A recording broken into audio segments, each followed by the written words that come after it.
Yo, yo, yo, what is good, nation? Welcome to a brand new episode of Raiders Unfiltered.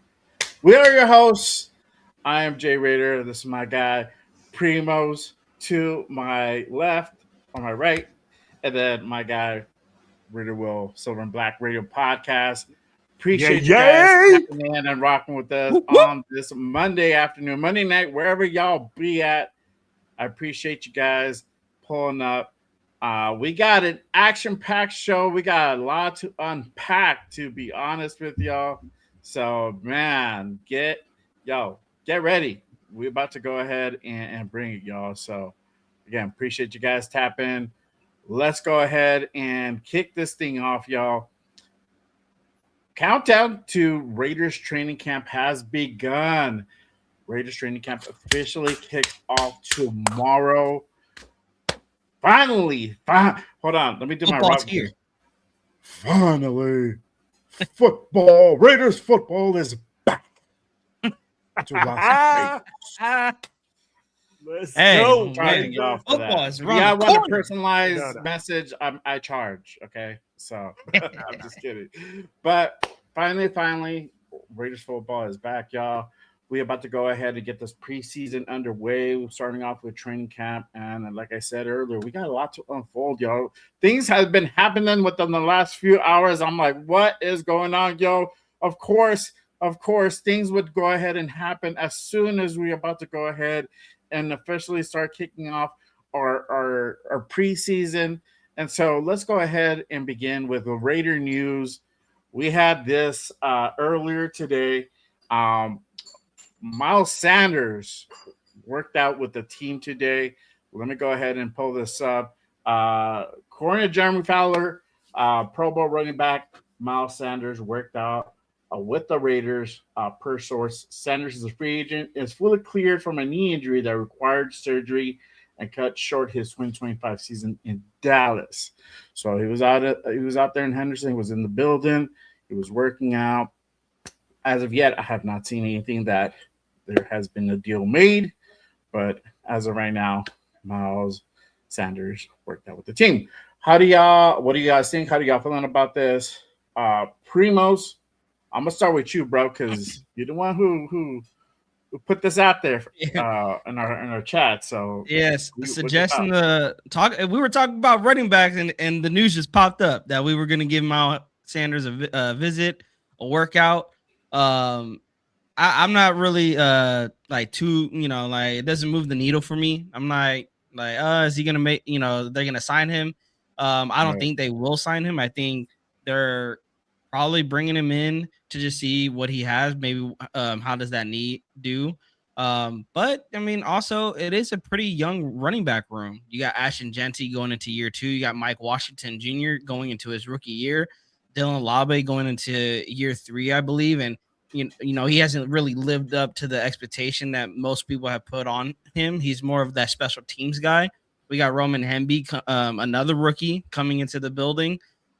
So you do need some veteran presence in that room. So it does make sense that, Spytech and the front office is, they're doing their due diligence, so to speak, to go look for a veteran running back that can possibly, maybe help coach these, be a player's coach to these young running backs, give some, veteran intel on, maybe some things that they can learn, especially at Mike Washington. He's already got the expectation coming into the building that he's going to be running back to Ashton Genty and get a lot of burn in his rookie year.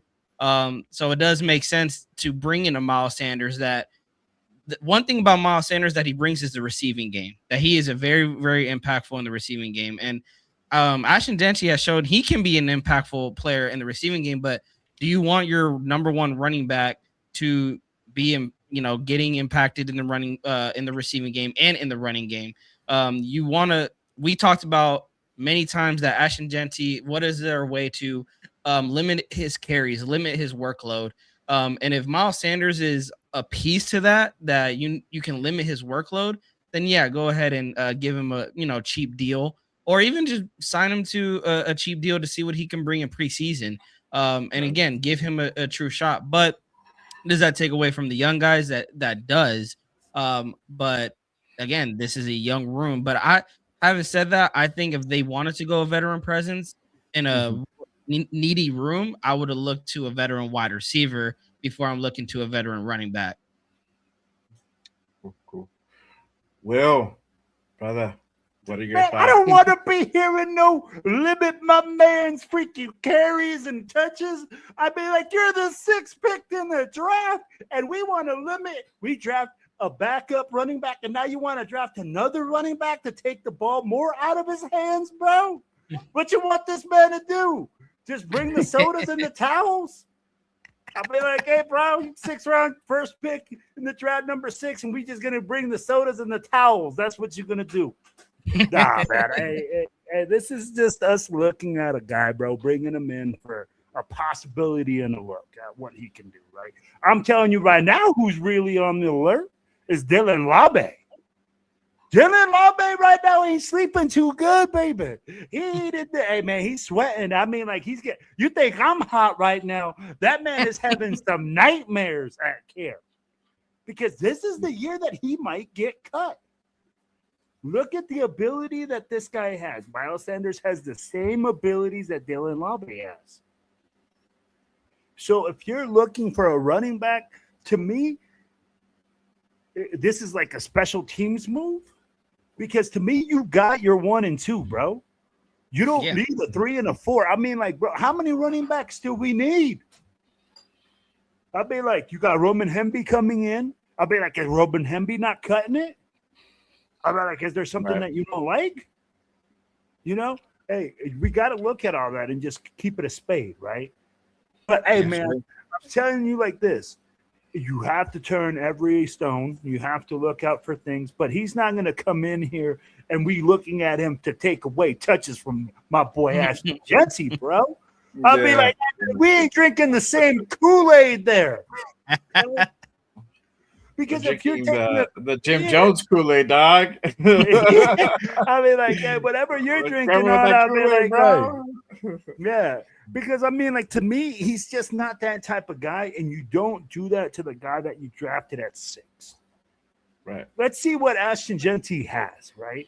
Now, if this guy comes in and you're saying, hey, special teams-wise, he can do some things that these other guys can't, cool. But I don't want to hear that this guy's going to come in here and take 1/3 of the receiving receptions from Ashton Jesse. And then we're going to take away 1/3 or half of the touches from Ashton Jesse in the backfield with another running back when we just drafted this guy at 6.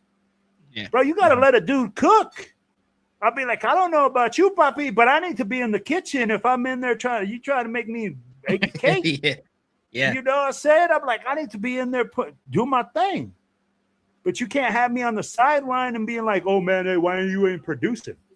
Because I ain't in the game. Mm-hmm. You know, so at the end of the day, I'll be like, again, I think this one, I mean, like, I wanted, if we had The Price is Right in news, right? Like news-wise, right? The little music, it would be like, dun, dun, dun, dun, and like, dun, yeah. As in news-wise, bro. This is what I feel like this. Let me play one more time, bro. Hey, baby, I'm just keeping. Hey, when I saw it come across the board, I was like, oh no, I can't believe we're gonna have to touch on this subject. Bringing in an eighth string running back. Yeah, damn, bro, that's a nasty word. Man. I'm in the same boat. I mean, I'm in the same boat with Primo. It don't move the needle to me, dog. I'm like, oh, okay, whatever. Like, yeah, I consider like if we bring him in, it's gonna be a depth piece. That's it. And that means they don't like Collier or somebody like else down the pole. That's not named like Ashton Jesse and Mike Washington. That's kind of what it is. So, yeah, for me, it doesn't really move the needle. So, you know, we'll see what happens. We'll keep an eye out on it. As of right now, nothing has been said. So no news as of yet. But before I got some other news, building, baby. So shout out to our guys if you're in the building. Yeah, Get them in a second. We got some other news we got some other rating news that just dropped as well. Pretty much just shot it over. But before I go ahead and get into that, let's go ahead and do a quick roll call and salute the chat again. Appreciate everyone who's pulled up and is rocking with us on this Monday night, Monday afternoon, wherever you guys be at.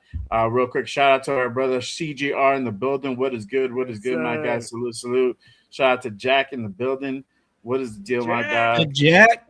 Crown in the building. What's good? What's good? The Oos. Lecky in the building. Lecky. Pulling up.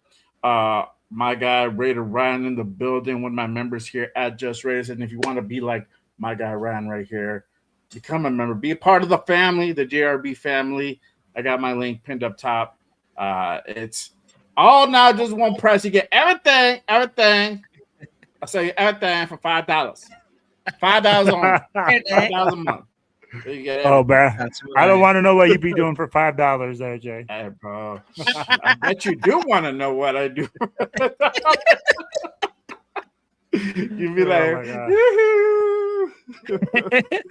oh man. You be flashing that $5 bill real quick. He's like, good morning, Vietnam. Here's a Mr. Lincoln for you. Come here, buddy. What content you got for me? Shout out to Raider Paul in the building. Already with the hold on, dog.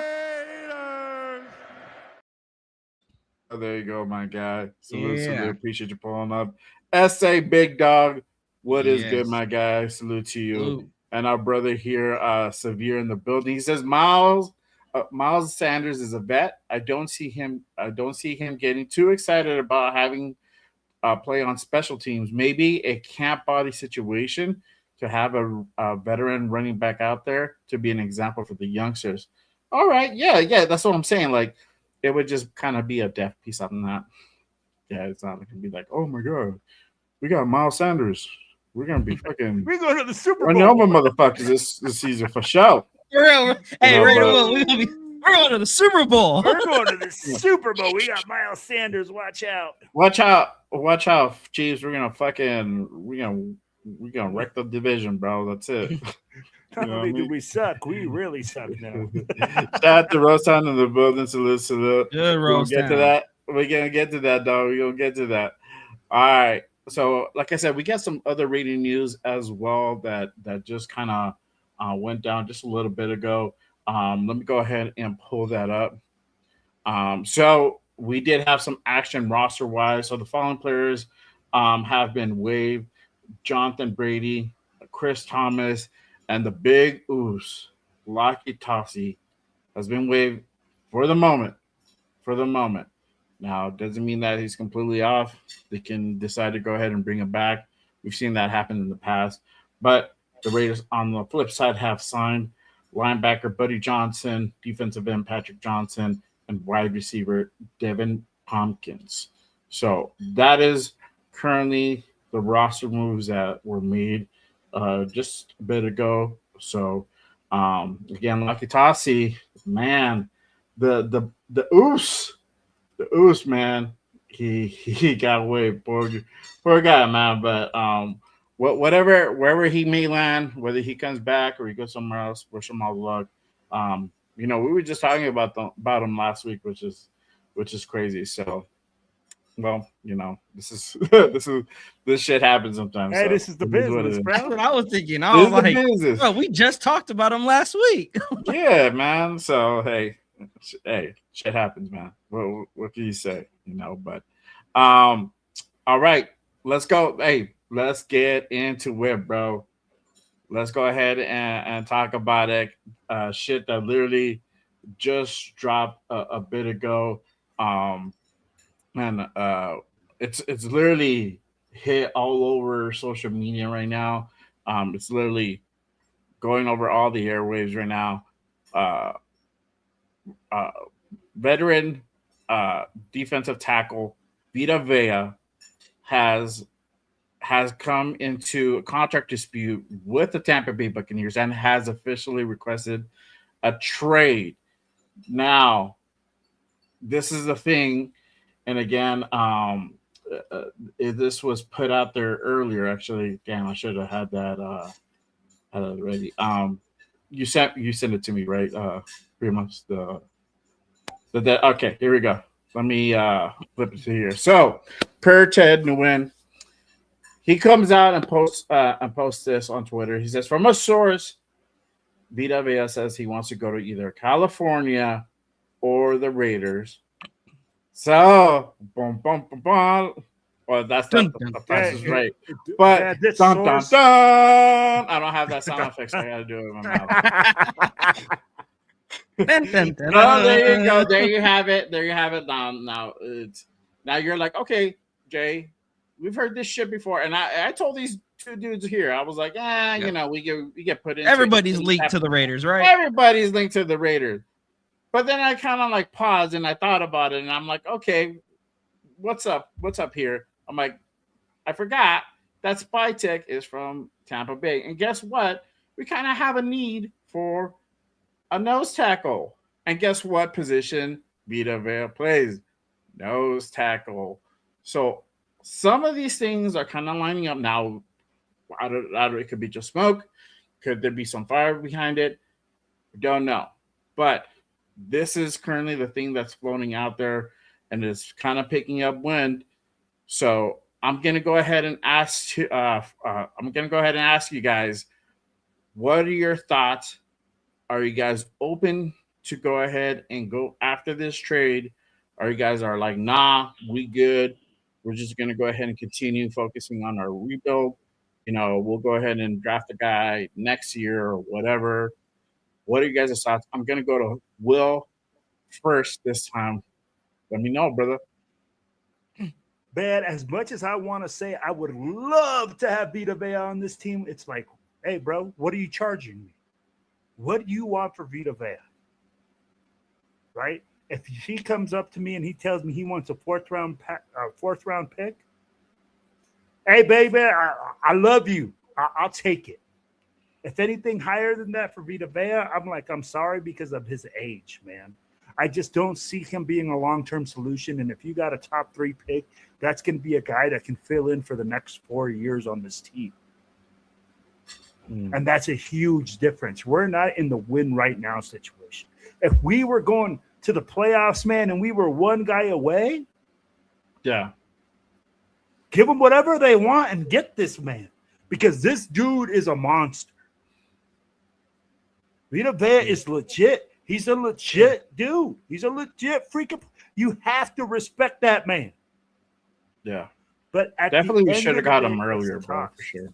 Yeah. And it's the cost, honestly, bro. Because if you're giving up a first or a second to get a guy for 1 or 2 years, what are we doing?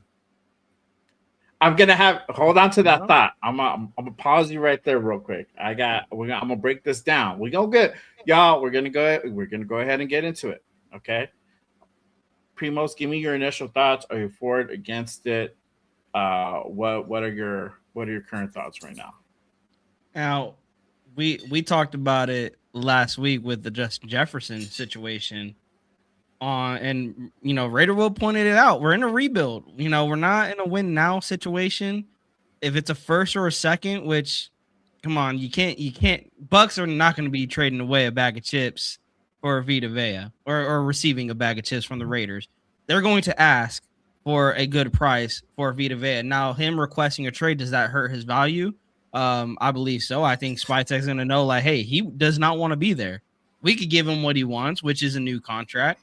But again, the Bucks, I can see them playing hardball. But also on the flip side of that, Ted Nugent said he wants to go to California or the Raiders. There's another team in California that is loading up on defense, and I don't know who's giving them extra cash in their cap or whatever, but they've been making moves all off season, and they continue. And there's a AD maybe coming back. Could you imagine a line with Myles Garrett, AD, Anna, Vita Vea? I mean, bro, just give them the chip. All they have to do is stay healthy. I'm keeping that in mind, that I know a lot of people will believe, like, oh, he can come to the Raiders. He can come to the Raiders. Well, there's another California team that is very, very highly to getting him another championship. So it wouldn't shock me if he favors the Rams over the Raiders. Now, would I love a Vita Vea to Will's point? Of course. Just like I would love a Justin Jefferson. It is a position of need, and we need a nose tackle big time. And Vita Vea will be a day one starter. That is a need that is not a need anymore once you add him to this team. Pairing him with Max Crosby, that takes all the pressure off of Max Crosby. But at the end of the day, what is it going to cost you? And rumors saying that it could be a 3rd round pick, a 4th round pick.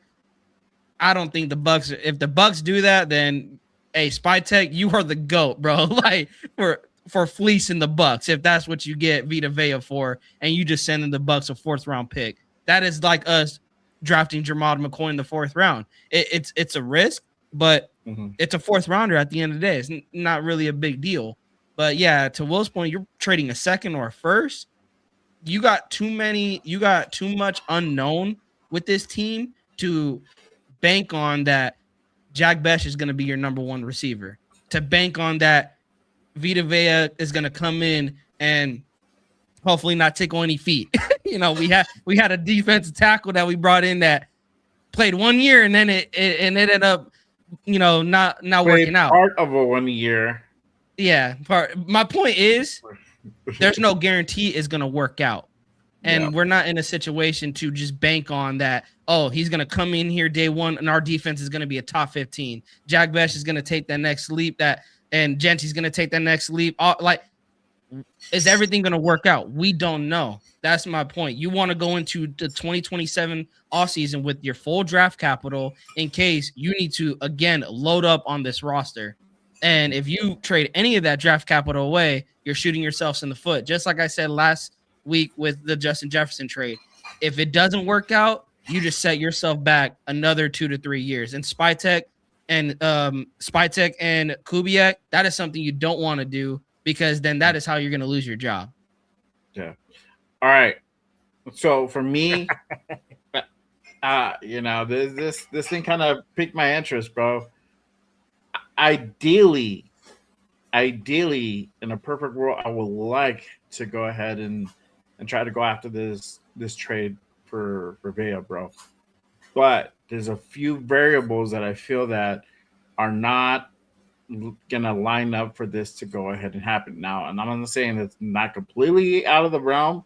It definitely could, but there's a few things that I kind of started looking at that I see how is this gonna actually really work.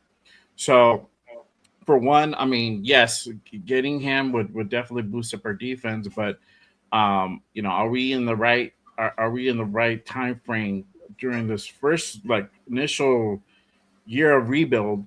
Mm-hmm. Are we in the right time frame to go ahead and make a move like that, right? And Vita Vea is not a cheap dude. It's not like we're paying $8-10 million. It's not that. Let me go ahead and expand on that, as you say. So currently, his contract is $17 million. $17 million.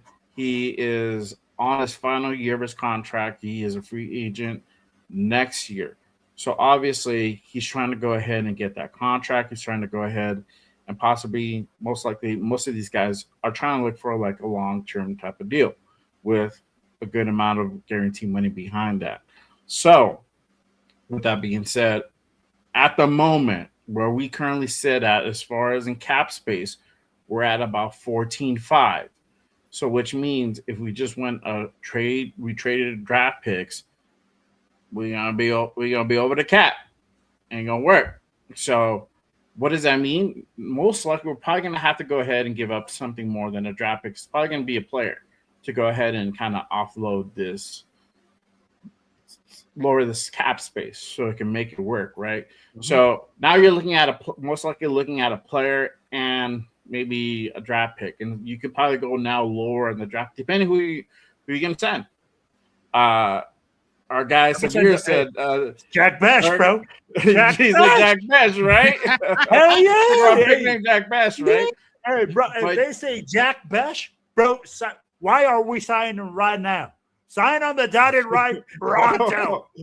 So but that means you're gonna give up a player and maybe a draft pick. I don't know. That's all Spite is. Willing to You can give up a 6, and depending, you can put out there a Malcolm Kuntz. You can put out there a Jack Besh. I don't know about Jack Besh necessarily being like, okay, that guy sounds good. Let's get him. I don't know, right? All depends on where the Bucks at right now. I'm saying if they're going to lose a defensive tackle, they might want to go ahead and kind of replace that same position if they can, or get somebody who can be able to possibly play that position. I'm thinking like Adam Butler. You can also roll in Malcolm Kuntz. We kept Malcolm Kuntz on a 1 year, not super expensive, but a $10 million deal for a 1 year. It's substantial. That could be another move. I don't know. But this goes into my next question, and I got this is where I'm like, hold on, pump the brakes. I want everybody to let me know down below if you guys are for the trade, you guys are against it, and if you're for it, what would you go ahead and give up for Vea? Let me know. All right, Primos. Okay. What would you trade? Okay. Let's make a deal. Of course, I would want a Vita Vea. And I like what Dixon said. Michael Mayer has been on, the trade talks like for what, the past 2 years. Mm-hmm. You could send them a fourth with Michael Mayer. But to your point, Jay, now that you mentioned Adam Butler, I mean, that makes sense in itself too. Like, you got and 805. I'm sorry if you're gonna hate me, or you're probably not gonna be friends after this, bro. It's not. He's gonna come in here. Don't you talk about Adam Butler. But I gotta think about it from like, if I'm gonna wear my GM hat, Adam Butler doesn't sound too bad to go ahead and ship off to. And he had a pretty cool year last year, and then that's definitely something you can go ahead and sales pitch if you're trying to work out a trade. So I don't know, but I'm sorry, bro. And if he ain't in here, you're gonna watch a replay. I'm bad, dog. I think what would I trade for Vita Vea? I think it would be Michael Mayer. Yeah. It would be a player, and that player would be either Michael Mayer or, to your point, Adam Butler in a fourth. It would be a late round pick. I wouldn't do anything higher than a fourth. Okay. Wow. Man. Adam Butler or Michael Mayer. Fourth. Or Michael for a fourth? Dang, and a fourth? Damn, dog. Okay. Shit. Okay. Hey, if you could go lower and get a fifth or a sixth. His own, bro. But all right. No, you're gonna stick with that. Cool. That's your is that your final answer? All right, I'm gonna stick with that. Well, I'll stick with it. I'm gonna stick on business. I'm gonna stand on business. Okay. All right. Cool. All right, baby. This is what I'm gonna do, man. I'm gonna tell you like this. First of all, I'm taking the Gulfstream first class down there to Florida, to Tampa Bay. Damn, I'm walking in with all the swagger. I'm coming in and I'm going like, "Hey, Vita Vea, you gotta come into us, bro. And if you come into us, I need you to come in at a little disky account. You know what I'm saying? I'm gonna send you over there on this freaking private jet. We can get you all nice. We're gonna get you all sedity, man. Make sure we take good care of you, but you got to take care of us. I don't want you at this $18 million price tag. They don't want you here. We want you, but we need a little discount so that way we can build some more players around, And I'm not giving up no Adam Butler. I'm telling you right now. I'd be like, bro, to me, yo, to me, if you put this guy out there that you're gonna get Vita Vea and bring him in, you don't trade Adam Butler, because I think you have Adam Butler there for Vita Vea to teach. If there's somebody that has to take over Vita Vea, like we said, he's 37 years old, bro. He's only going to be playing 2 more years. So why would we trade? Vita's 30. Vita's 30? Yeah. 31, bro. Then yeah, bro. He just turned 31 in February. Yeah, he just turned 31 in February. Oh, yeah, then you got to get rid. Then I'm with you guys. I thought he was 37 for some reason. No. But I mean, this kind of goes over against the youth movement a little bit, because he's just that over the 30 mark, over the hill 30, whatever Max you want is to call 29. It. Yeah, but he's still in the 20s, bro. It still counts, dog. I'm about to be 42, but I'm technically 41. You know what I mean? Like that fucking No, you year 50, counts. bro. I'm You holding on 50. to it, bro. Hey, bro. I'm adding You more 50. years. I've seen you moving around, bro. You move like a 65-year-old man at 40, homie. Bro, I Damn, gotta Will. stretch. Bro, I gotta stretch to get up. That's how bad. No, I'm just kidding, bro. But I'm just saying, okay, at 30 years old, I could see why we'd have to. I would package Butler. I could see a package with Butler and Jack Bash. Okay. I'd give you Jack Bash. Eh? I'd give you Jack just Bash. players only then? Yeah, players only. Players I'm not only, gonna give no you. draft picks. Yeah, and I'm going to try to make it so maybe a Malcolm Kuntz. You know, if they're interested in a Malcolm Kuntz, I don't want to trade draft picks because I don't want to trade my future. Mm-hmm. I'll give you some current players that have some upside, baby, that might not see that are suitable in my defense or whatever. But for me, I'm telling you like this: we can't rob Peter to pay Paul, right? We can't freaking to supplement something that we got right now, give up something for the future because this team isn't built to win right now. Mm-hmm. So to me, that's why it's more important that we keep draft picks, that we keep guys that are, younger. But I mean, when I see Jack Besh, okay, I don't see what the upside is to this kid. In college, I get it; he caught everything. But to me, he wasn't in a situation that was. He was vital. He was vital. You know what I mean? In a big organization. So I was like, you know what, bro? Like, trading a Jack Besh, giving up Adam Butler to get Vita Vea, bro. Like, you're giving them something they might be looking at.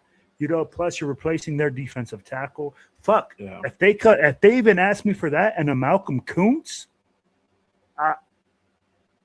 why not? At this stage in the season, why not? Oh my God. I was waiting for it, bro. I was like checking the comments. I'm like, hold on. But I'd be like, nothing up, dog. But no, I get what he says. Talking about Adam Butler, and I'm like, I'm triggering. So, hey, 805 hit me up with this last time, right? He said, hey, that he had been looking at tape of Adam Butler playing in a 3-4 defense with the Patriots and stuff like that. So I had to go back and educate myself. Because I'm like, hey, what is it that 805 loves so much about Adam Butler? Right? And it's the versatility. Yeah. That's what, like, honestly, as a defensive coordinator, he can do a lot of things. Right. And I can see that. Now, Vita Vea, we know what he is, bro. He's a straight fucking dog. Now, let me ask you like this. If you had the options between Vita Vea and Adam Butler, I think all of us would take a Vita Vea. Vita. Yeah, I'll take Vita. I'll be like, or am I not correct there, 805? I'll be like, if 805, I'm going to ask 805 right now in the chat. 805, if you have a defense and you're the defensive coordinator right now, who are you taking? I'm like, are you going to run your defense around Adam Butler or Vita Vea? Oh, I like what Sabir just said right now. You see, he said trade Jack Bash to Cammy Richards and a bear. Fucking Sabir's trying to fucking put up a yard sale, dog. Just take all the old shit. Take all the old useless shit. Just take it. Go. But go. You know what's bro, here's the crazy thing, right? Hey, we just talked about Jack Bash, and people think of Jack Bash of that, bro. Like he's yesterday's news. Like this guy hasn't done shit. Well, he's still unproven, bro, and I think that's kind of what the question mark that dangles, right? I mean, look, his reps were limited, right? And we argued. Well, we didn't even argue. We just talked about it last week, and we said like, what didn't he do to get more reps or start? Yeah, right. But on the flip side too. But on the flip side, too, we know that Pete Carroll's decision-making was super sus, bro. So you have those two things that kind of conflict. And now with Clint Kubiak here, we're going to find out. But if you want to go, and this is the thing, this is Spy's guy. So I think he's going to make the ultimate ruling here. And, well, he should make the ultimate ruling. But I'm pretty sure Clint's going to be like, hey, you got to do what you got to do. If you're going to ship him out, cool. If you don't, you don't. You know, could that be the like maybe a caveat? I think that's maybe something you can potentially use to like sweeten the deal. But and my bad, bro. As I told the 805, I'm sorry, bro. I love you, bro. But I think Adam Butler in the trade situation for me, I would probably put Adam Butler and maybe like a 6th or 7th round pick, a way lower draft pick. If we're gonna do that combination, or you can do This Adam is straight Butler. fleecing the Bucks. I mean, like you're taking the Bucks out to the. If the Bucks sign Bro. that, bro, hey, I can already Bro, see. you're getting Bucks Adam. fans. Hold on, wait. I wasn't even. Oh, that's just one scenario, bro. This is just one scenario. I wasn't done He yet. said Adam Butler and a 6th round pick. And it's just fucking take it, bro. There you go. Good. I'll throw in Jack. And I'll throw in Jack. chuleta. Wait, hold He's on. like, I got Where's some pollo. Severe? Like throw Jack Best, bro. There you go, bro. There you go. So you're gonna start talking about food now. Or you can put in a Malcolm Coos in that situation, bro. And you can probably go ahead and trade away a different. But you have a Michael Mayer will probably be something that kind of makes more sense in that situation too, right? So I could see that. you're not giving up any draft capital. I don't know, and you're going to be able to go ahead and clear that cap to be able to go ahead and pay Vita. I mean, most likely you're going to go ahead and redo the deal anyhow. To probably, I'm just taking a wild guess. Don't quote me on it. Don't hold me to it. I'm thinking like a 3-year deal with like a 2-year guarantee. You know, two of those years fully guaranteed, or I can see that. Yeah, something along to that effect where, you know, they do like a very small amount for that 3rd year. So if they want to go ahead and part ways, it's very insignificant where it's going to be like a detrimental cap hit or anything like that, right? That could be the kind of deal that they would make from that trade, because he's still going to want that money. That's the thing that we forget, because you got to trade the motherfucker. You got to trade for the motherfucker, and you still got to pay whatever he wants to go ahead. Now it's your turn with the contract negotiation. Hey, so that's where I go like, hey, and I like what Jay just said, because like that connection with Spytech, that might be the trade that you make, and you go like, hey, homie, like I said, give me that homie discount. Give me that. Hey, I'm taking care of you, homie. You 30 right now. I take care of you till you're 35. Let's extend this money out till you're 35. Wow, 4 years.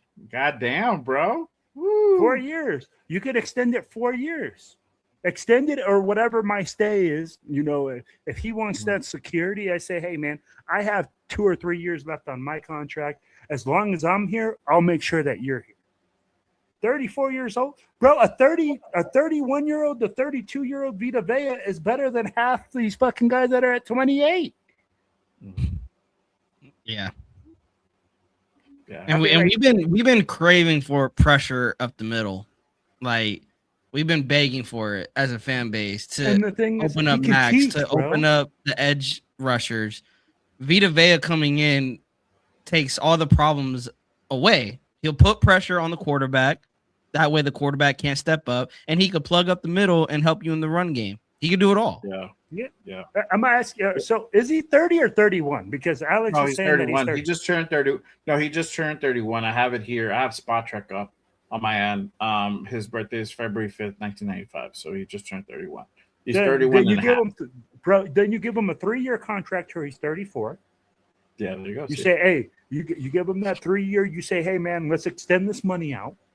I'll give you two guarantees. I think 2 fully guaranteed. He would 2 fully guaranteed. You'll be good. You know, you'll be taken care of. You know, well, like give me a little bit of discount on this first year. I'll make it up to you next year, and then 3rd year we can go ahead and either renegotiate. It'll be a big sploosh. You want to go ahead and test the market again? By all means, no ill or no bad blood or anything you want to say. But that's kind of what I'm thinking. That's what I would do. If it were to happen, it would go down. And I think the connection with Spytech, that matters, because I think Vita will be open to hearing him out. Big time. Yeah, because he will be open to hearing him out. Like, okay, what is your plan, Spy? Like, tell me what your plan. What are you going to pay me? especially if Spy's a straight shooter like he's known to be. Like, yo, he's just gonna be like, look, man, this is what it is, you know, and like, hey, this is what we can do. Yeah, he's not gonna play no games. Basically, he's not gonna be. And then he can be like that straight up. So yeah, I could see that's the only way though. We have to make salary cap room for him. So we have to send out players, you know. There you go. The relationship is real, you know, and then Spy being there for so many years, you already know. He was involved. He was there. I don't know. I can't say for sure. Like he was part of him bringing him over, but I'm pretty sure that he had some type of like he had his hand in the nitty gritty to go ahead and make that happen over there in Tampa Bay. So, yeah, man. I mean that relationship is real. So that's why I think now this is kind of gaining more steam is because of the fact of this relationship and John Spytek being in Tampa Bay for so many years. I mean, he knows what Vita will bring to the table. Yeah, exactly. hold on, fellas. I don't be. But Alex, he said Vita wanting 25 to 30 million a year would hamper our future cap. Where did Vita Vea come out saying that he wanted 25 to 30 million dollars?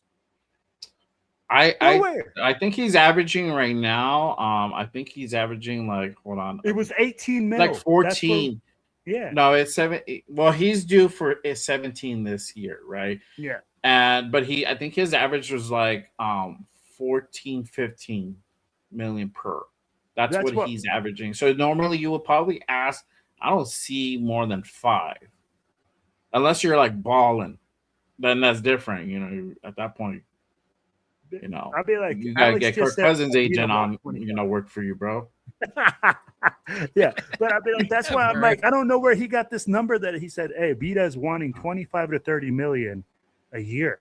I'm like, unless it's like, hypothetical. That would be insane. Nobody pays that for a defensive tackle. Yeah, if that is what he's asking out, then I think Spytek would be like, love you, bro, but you gonna go get that somewhere else. You ain't gonna get it from here. Bro, I don't think there's a defensive tackle wanting $30 million. Yeah. I don't see that. 22 mil, but about 18 mil base. Like per year. He was just making the last 2 years before this year. He made 15 and a half last year. Well, that's what his base was. With a signing, give him about just over 16, and then 17 last year. That's with his signing included, and then this year he's slated for 17, and then he's a free agent next year. So, and then he got when did he get restructured? I think he got restructured at some point. But yeah, that's kind of what he's been averaging, like 15, 16. So you might go up and go towards that 18, 19. You're tipping that 20. So, but I mean, you know, you got to be. I don't know. I feel like you got to be balling to get towards that 20 million. So, but I don't know. You know. Yeah, I was just gonna bring that up, Alex. Jeffrey Simmons is 35, but Simmons is a beast too. Yeah. Let me go ahead and pull up some of the responses from a chat. Again, appreciate you guys pulling up and rock with us. Make sure you guys hit that like, hit that subscribe button on all of our channels here. Real quick. I lost my place. Damn it. All right, here we go. So Severe had said Jack Besh, DCAM, and the speeches from Carol. Anthony says Mayor and Butler for Vita. Okay, there you go. Shout out to Nutty in the building. He says trade your scooter for Vita. There you go. Done. Hey, bro, we're gonna have a yard sale, dog. Take our whole shit. Oh man. Shout out to Ben in the building. What is good? Make sure you guys check out my guy Raider Ben's Silver and Black Lounge firefighter show with 805 the other day. Salute to them. Let's see here. Bro, next we're gonna trade AP's Nikes, bro. I know, right? Just get rid of all, bro. Let's see. 805 says Vita who he's a youth player compared to Butler. Just playing. Vita is a bad man. I just don't know if I would pay him close to 20 million for this season when we're starting Kirk Cousins. And that's my point. That's what I was saying earlier. Like, I don't know if it's the timing is right for this move. We're not gonna really be threading the needle like that. Now, if it was next year and this, this scenario, came afoot again, like came about again, then I'll be like, fuck yeah, bro, we gotta go, because now we can possibly get like really close to like a 10 win type of season, or 9 wins. We can fuck around and probably sneak into the playoffs, right? And he might be that guy that helps us get there. But at this point in time, I don't know. I don't really see it. But hey, stranger shit has happened. Let's see here. Alex says Jeff. Oh yeah, you guys talked about that. Let's see. Yeah, we got some guaranteed money to help eat the cap. Yeah, so we gotta offload some of these guys. Shout out to G Fam in the building. One of my members and one of my mods here at Just Read. He says, "Come on, fellas! If the Raiders want to replace a defensive tackle, they would have traded. They would have drafted McDonald in a second. How quick are we not to give 2 D tackles a shot? Oh, ye of little faith! It's not about that. It's not about that, dog. Because this is the thing." And shout out to 805, bro. He put it right on the money, bro. And he really actually gave me a different outlook. And I said this on the Saturday show with Leo. He said that Spytech tends to draft like very developmental guys. And we saw that last year with like Tonka Hemingway and JJ Pegues, right? They showed flashes, but they're really developmental guys. They're not fully proven yet. We're just seeing little flashes here and there.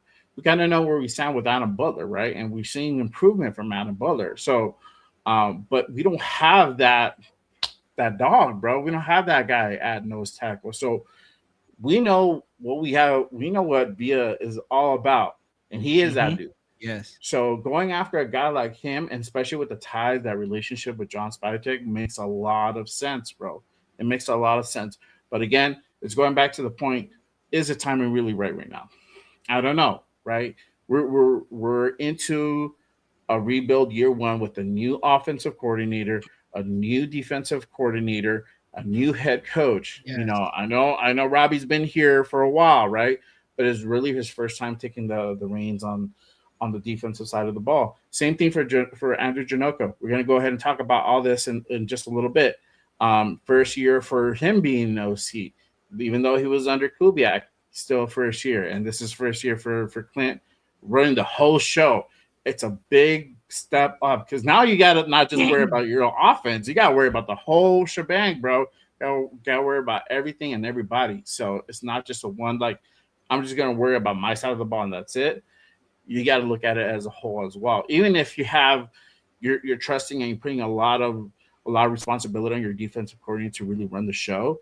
You still can't like completely bleed blind to it. You gotta also be involved in that process. So it's a lot of factors, bro. So that's kind of how I see it. But we will definitely stay. We will definitely keep tapping in, and we'll go ahead and keep abreast of what goes down with the whole Vita Vea trade scenario as it goes on. Y'all already know if something happens, you'll be hearing it. Bro, I know Jay's gonna hit us up and be like, "Y'all ready to go on?" I got the thing. I got the link. There you go. Let's go. We're going. Bro, I'll be at work. Like, I can't believe it. Bathroom break. My break, bro. I gotta talk really softly. Oh, all right, but let's go ahead and continue on. Again, salute to everybody here who's rocking with us on this Monday afternoon. Hopefully you guys are at the crib already, or if you guys are hopefully heading home. If not, if you guys are stuck at work, hopefully this makes your time go by just a little bit faster. Makes your day go by a little bit better. Yes, sir. Make sure you guys hit the like and hit the subscribe on all these channels. My guy Rito Primos, at Rito Primos. I keep mixing up the damn banners. My guy Rito Primos. At Raider Primos, my guy Silver and Black Radio Podcast, Raider Will, and then of course your guy Just Raiders Baby, Appreciate you guys tapping in. All right. So let's go ahead and continue on with a training camp that starts tomorrow. And our guy, Max Crosby, is already in the building. He started camp early this past Thursday. He got in, and I wanted to go ahead and ask you guys this. And I got kind of Leo's take on Saturday, but I want to go ahead and also get your opinions on this. How beneficial is this for Max to go ahead and start camp earlier? So he's starting a whole week earlier than everybody else. He's already in the building. He's always in the building, but he's really in it. He's getting everything underway now, right? Hey, he finally got his helmet on. Yeah, he got his helmet on. Yeah, as you saw on the thumbnail. There you go. But Primoz, what do you think? How beneficial do you feel this is for Max Crosby starting camp early and going into tomorrow? How much of a leg up do you feel like he will have? Real quick, Jay, hit us with the Price is Right sad sound for the Baltimore Ravens. Oh man, I thought we were worried about his knee. I thought we were worried about his knee. That but isn't this what we expected? He would be ready by training camp, but him like getting into the building and being in camp and a week earlier before the veterans show up. It just goes to show the leader that he is, though, for this team. Like, he is going to be the first one in the building, the last one to leave. But it also shows, I think, Mad Max is coming out this year. No, he is ready to get after it. He is all football. He's all ball. Yeah, like, bro, he is going to be in the building, putting in that work, getting that knee right. But I'm just looking at the, little videos that we've seen the Raiders put on, their Instagram and their X. Max looks like he's ready to go. And I think the beneficial is that it's showing Mendoza, showing these young guys, this is how it looks to be a leader of this football team. You got your face of the franchise. He could show up tomorrow. He's a veteran. He could show up tomorrow if he wants. But no, he's like, I'm getting in the building when the rookies show up. Like, seeing him there, I was shocked seeing him in the building with the rookies. But that just sets the tone from seeing the leader. Like, all the rookies showed up. I don't know if any other veterans showed up, but all the rookies showed up last week, or this last week on Thursday. Imagine you're Fernando Mendoza, you're Mike Washington, and you see the leader, you see the face of the Raiders in the building also working out with you guys. If I'm a player, that gets me hype going into the training camp, because that sets the tone of what he expects to give 110% in camp. You're going to show up in the building. You're going to put 110% of work. No matter if the Raiders call you, if Kubiak doesn't want you in the building, like, hey, take a break. No, I'm still going to be in the building. I'm still going to put in the work, because the goal is to get better each and every day. Max wants a championship, and he's showing it just by showing up last week that he just wants to win. He just wants to do whatever it takes to get better and to win. And I'm hyped. He got me hyped for him specifically. There you go. Will, what you thinking? Yeah, bro. Like, hey, I'm gonna tell you like this: Max Crosby's in the building, baby. Let's go. Hey, look, this man lives at the facility. Is it such a big deal? No, but at the same time, it is, because it's like this. He's the leader of the team. People see the face of the franchise. When you have a leadership tone, he showed up at 3 a.m., bro. 3 a.m. They had people out there with their cameras waiting for Max Crosby to walk in the building.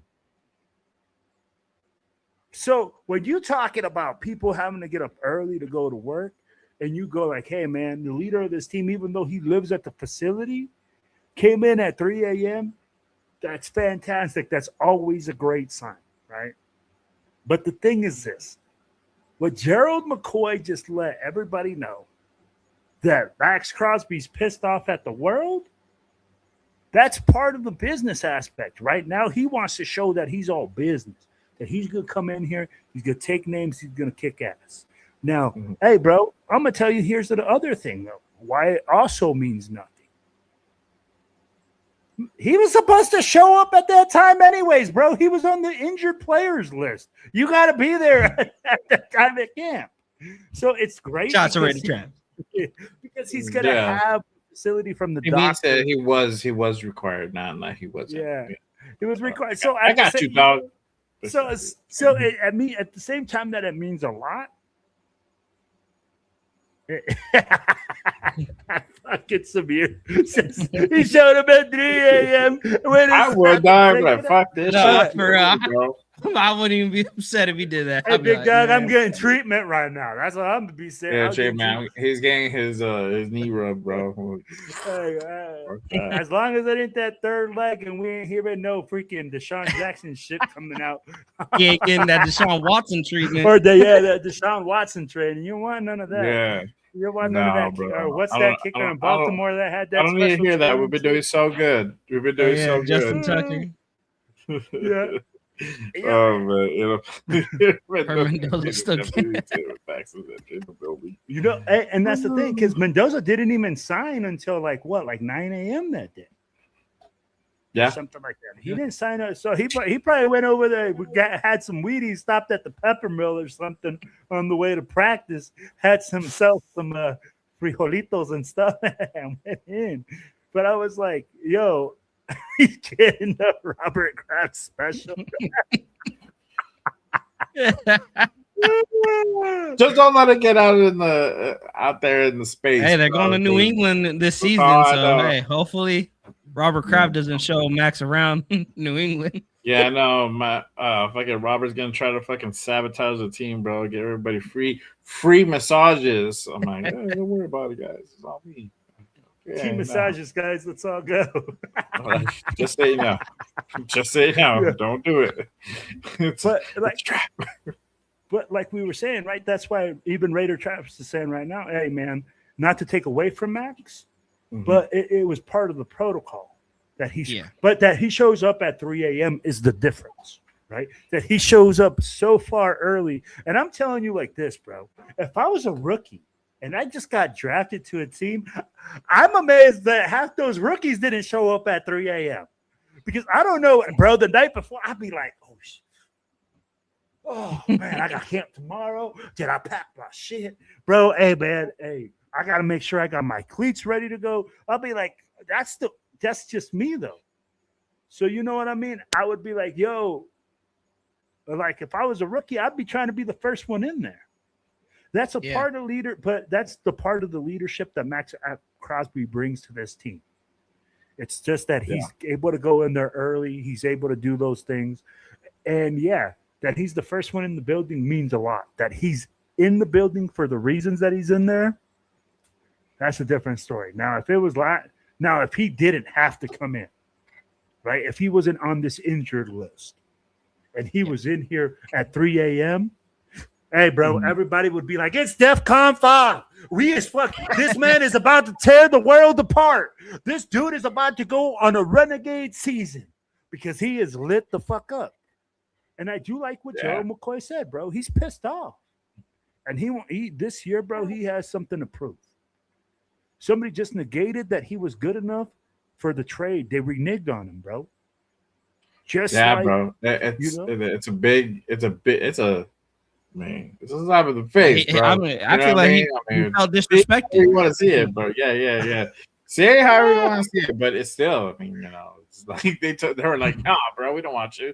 Like we want Trey Hendrickson over you. Yeah, exactly. Oh my gosh, bro. Did you read Sabir's comment, bro? Oh, hold on. Look at it. Oh no. That's why the Patriots always so relaxed in the playoffs. But with that post nutty clarity, bro. Hey, I know, bro. Hey, maybe they weren't talking about footballs when they're talking about Deflategate. I'm trying to get that. All the balls were deflated that day. 100%, bro. Oh man. Fucking Deflategate part 2, bro. No wonder the Patriots like to play with balls like that. They play with them on a regular. Oh my goodness. Oh, shit, but I look. I mean, I don't know. even though I don't know either, bro. but even though he had to be in there, you know, I still feel that he benefits from it because he gets to start earlier. He gets to go ahead and get his body prepared for that, to really go ahead and start going, you know, through like the contact motion, pause if necessary. Right, we're talking about fucking deflated balls right now. A minute ago, bro. So pause is necessary. But you know, you got you got to get yourself in that condition, right? So I think having that week in advance to go ahead and get ready for that, I think it's just going to go ahead and help, you know, especially with that knee recovery, right?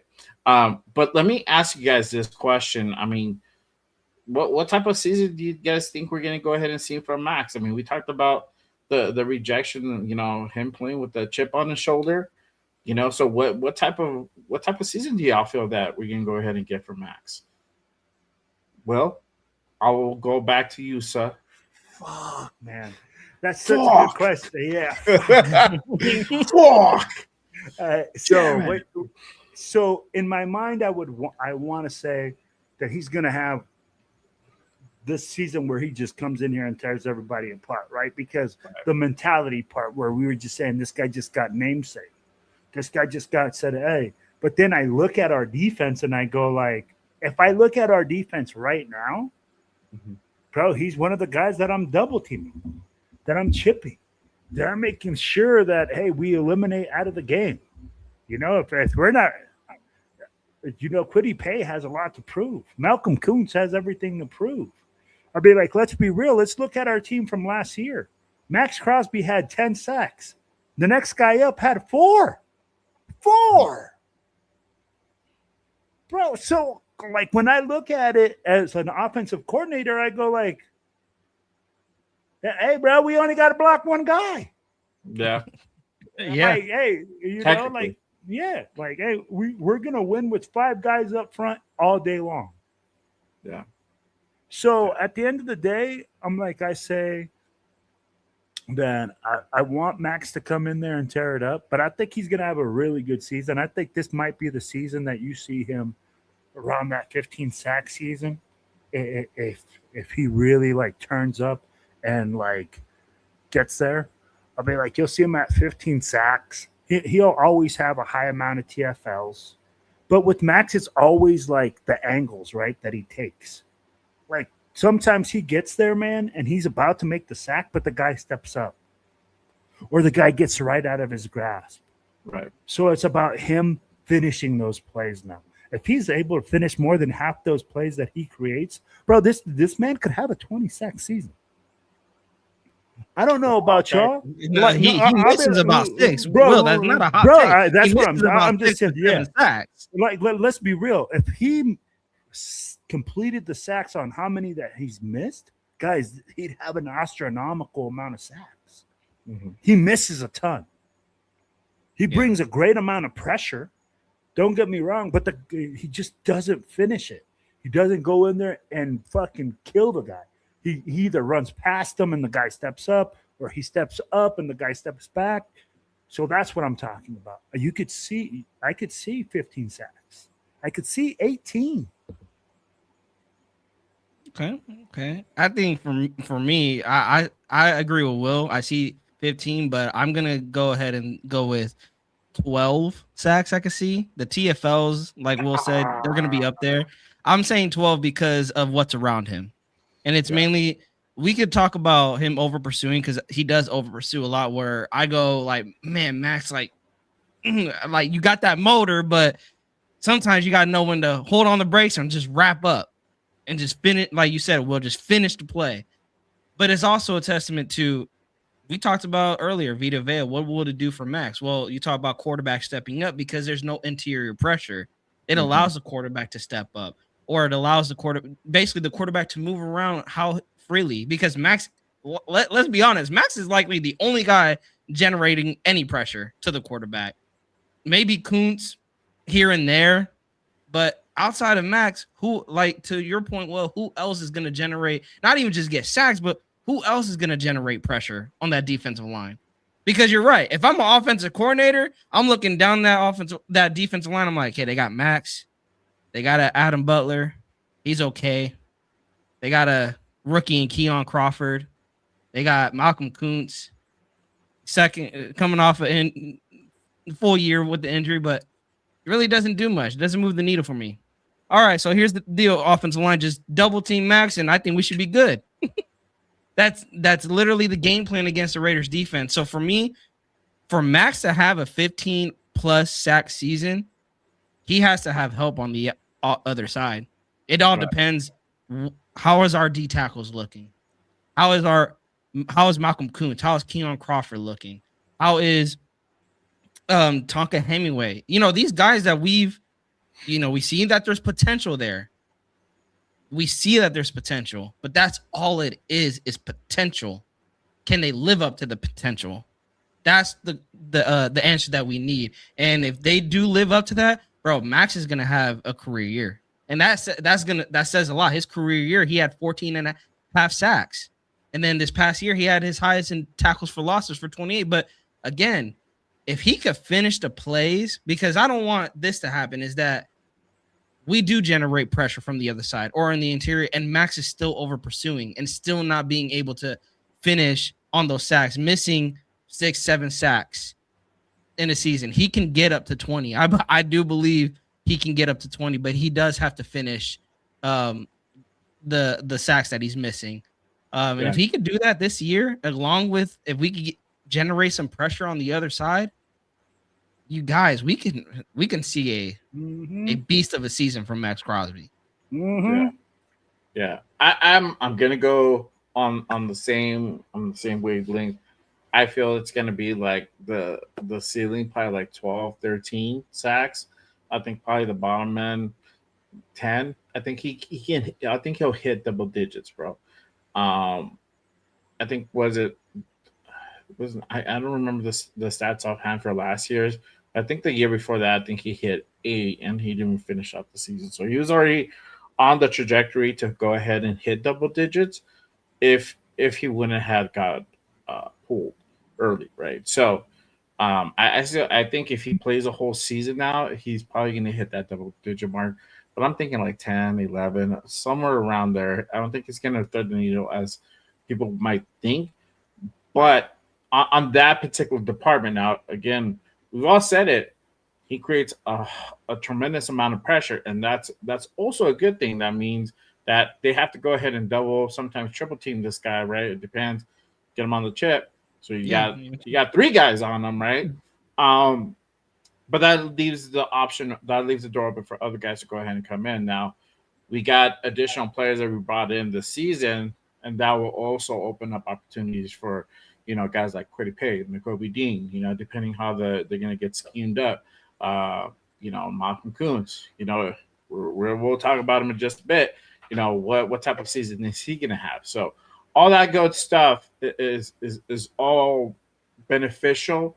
But as far as a solo production, as far as for sacks, I don't see that quite happening. I think we're going to go ahead and see more. I think we're going to start seeing the beginning of a different type of Max, that because he is getting older, the injuries have been piling up. I don't think it's going to be having the same pop as people would think he still has.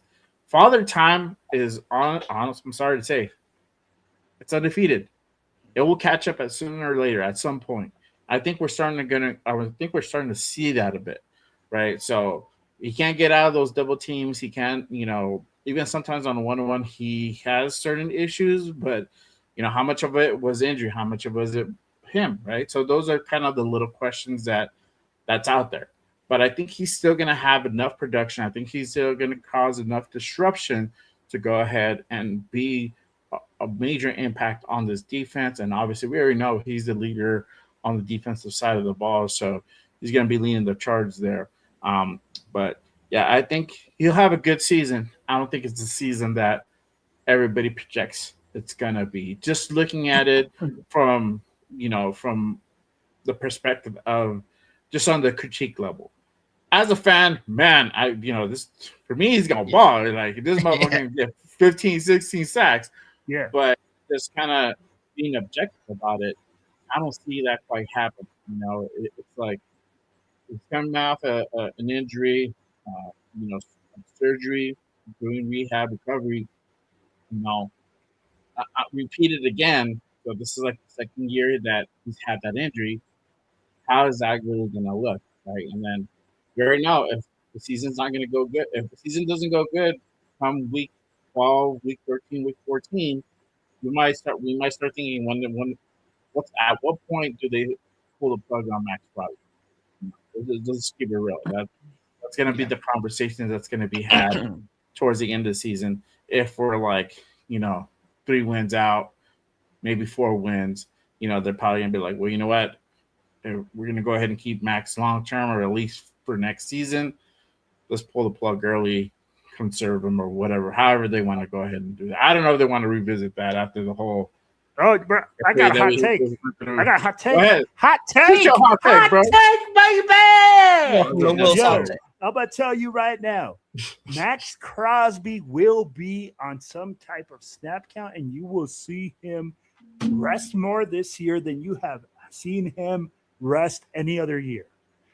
I believe that that's going to be the method that they're going to use. They're going to use them in certain packages. They're going to give him rest on certain things, and they're going to come to an agreement. Okay, Max Crosby, because he wants longevity in his career, and the Raiders as well, because they want longevity out of him.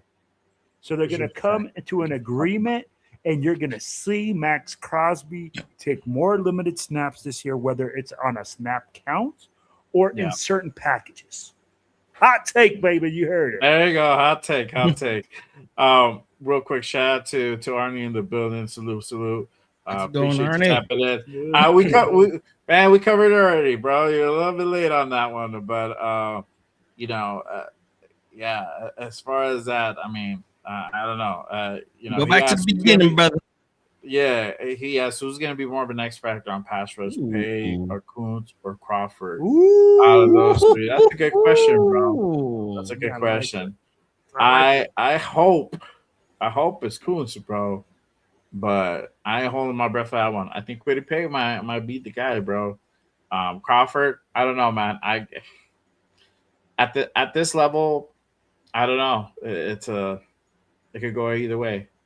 It's hard to say on that one. The only thing people say about Crawford, he has the motor, same as he has a motor. Yeah, he has a motor. But we got to see if he could put it all together. Exactly. Perfect. Yeah, that's exactly what I was to say. Let's see here. Let me go ahead and move on to the next one. And obviously, once training camp kicks off, we're going to go ahead and get a whole lot of battles, position battles, right? And I'm going to go ahead and kind of talk about this. I'm going to go ahead and hit one of the main position battles kind of to watch out for is the quarterback battle, right? You might think, well, you know what? It's going to be Kirk all the way. What are you talking about, bro? Well, you know what? Let's pump the brakes a little bit here, all right? We got 2 brand new quarterbacks. We got Kirk Cousins, Fernando Mendoza. We got a vet and a rookie. Vet, been in the league for quite a while. Yes, he has familiarity with our head coach, Clint Kubiak, but he has not played with guys like Brock Bowers, Trey Tucker, Ashton Genty. How is that going to go ahead and really translate, right? So my question is, what should we expect from Kirk this training camp? How is he going to do? Is he going to be able to go ahead and mesh with these guys? Is he going to be able to go ahead and get the timing down? Because the big target, as y'all know, is going to be number 8-9, Brock Bowers, man himself. Make sure you guys go ahead and get your Brock Bowers Up in Smoke tea. Shameless plug. W plug at the JRB store. The link's down below. No, but get it. And they are fire though. Hey, go get those shirts. There you go. Appreciate that. But put that link up in the chat there. Oh, I'll put it in a bit. Yeah. So what should we expect from Kirk Cousins this training camp? Primos? I'm not really expecting much other than just veteran quarterback play. He's gonna, he worked with Clint Kubiak in their time in Minnesota. So I am expecting him to be efficient in this offense, to control the offense, to be that field general, to get guys in right position. But as far as, can he still throw the deep ball? Like, that's what I want to see. But we're going to run the football a lot in Clint Kubiak's offense. So are we going to really, take a lot of deep shots, positive, necessary?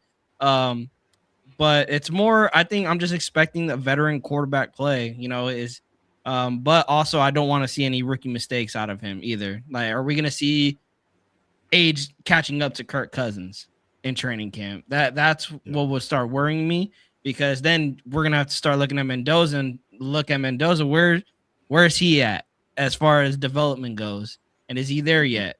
But I think, I'm not really expecting much other than, just veteran quarterback play from Kirk, and also just to really be that leader in the offense and take control of the offense and being a field general in training camp. Well, what are your thoughts? I expect Kirk. Hey, bro, Kirk Cochain's going to walk in there, bro, with so much damn swagger that he's going to go in there and slap those fucking corners around like they're his hoes. Okay, I expect that the journalists are going to be telling us the freaking Raiders offense looks electric. Kurt Cobain is out there looking crazy. I'll be like looking like he's just being masterful with the offense. And it's all full of shit because we just are so bad that we go through the season and it just turns into. He was leading like he was about to be positive. Like straight up cheeks. We look like during the season. That's what I'm expecting. But you know what? I'll be like, let's be real, man. I mean, like, Kurt should look electric. He should look good. He should come out there and look at us in camp, and we should look like a bunch of bums on defense. Like, he should know the offense, bro. Yeah. Kurt knows the offense. I'm expecting.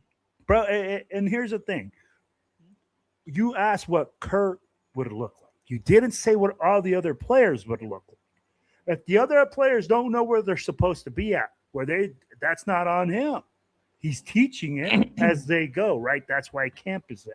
But for him, bro, he knows the offense. This dude is going to walk in there, bro, and I'm telling you, because he knows that Mendoza's on the bench. He knows that once Mendoza gets on that field, bro, he's going to be like, and Arnie just said Cousins regressed last season with bad shoulder injury, throwing lots of interceptions compared to Geno Smith. Facts. Yeah, facts. He also had his best season with Kubiak at the helm. And that's facts as well. And we can talk about how that guy didn't use him correctly, et cetera, et cetera. But I'm going to tell you right now, this guy's going to have an efficient season. The offense is going to be built around him.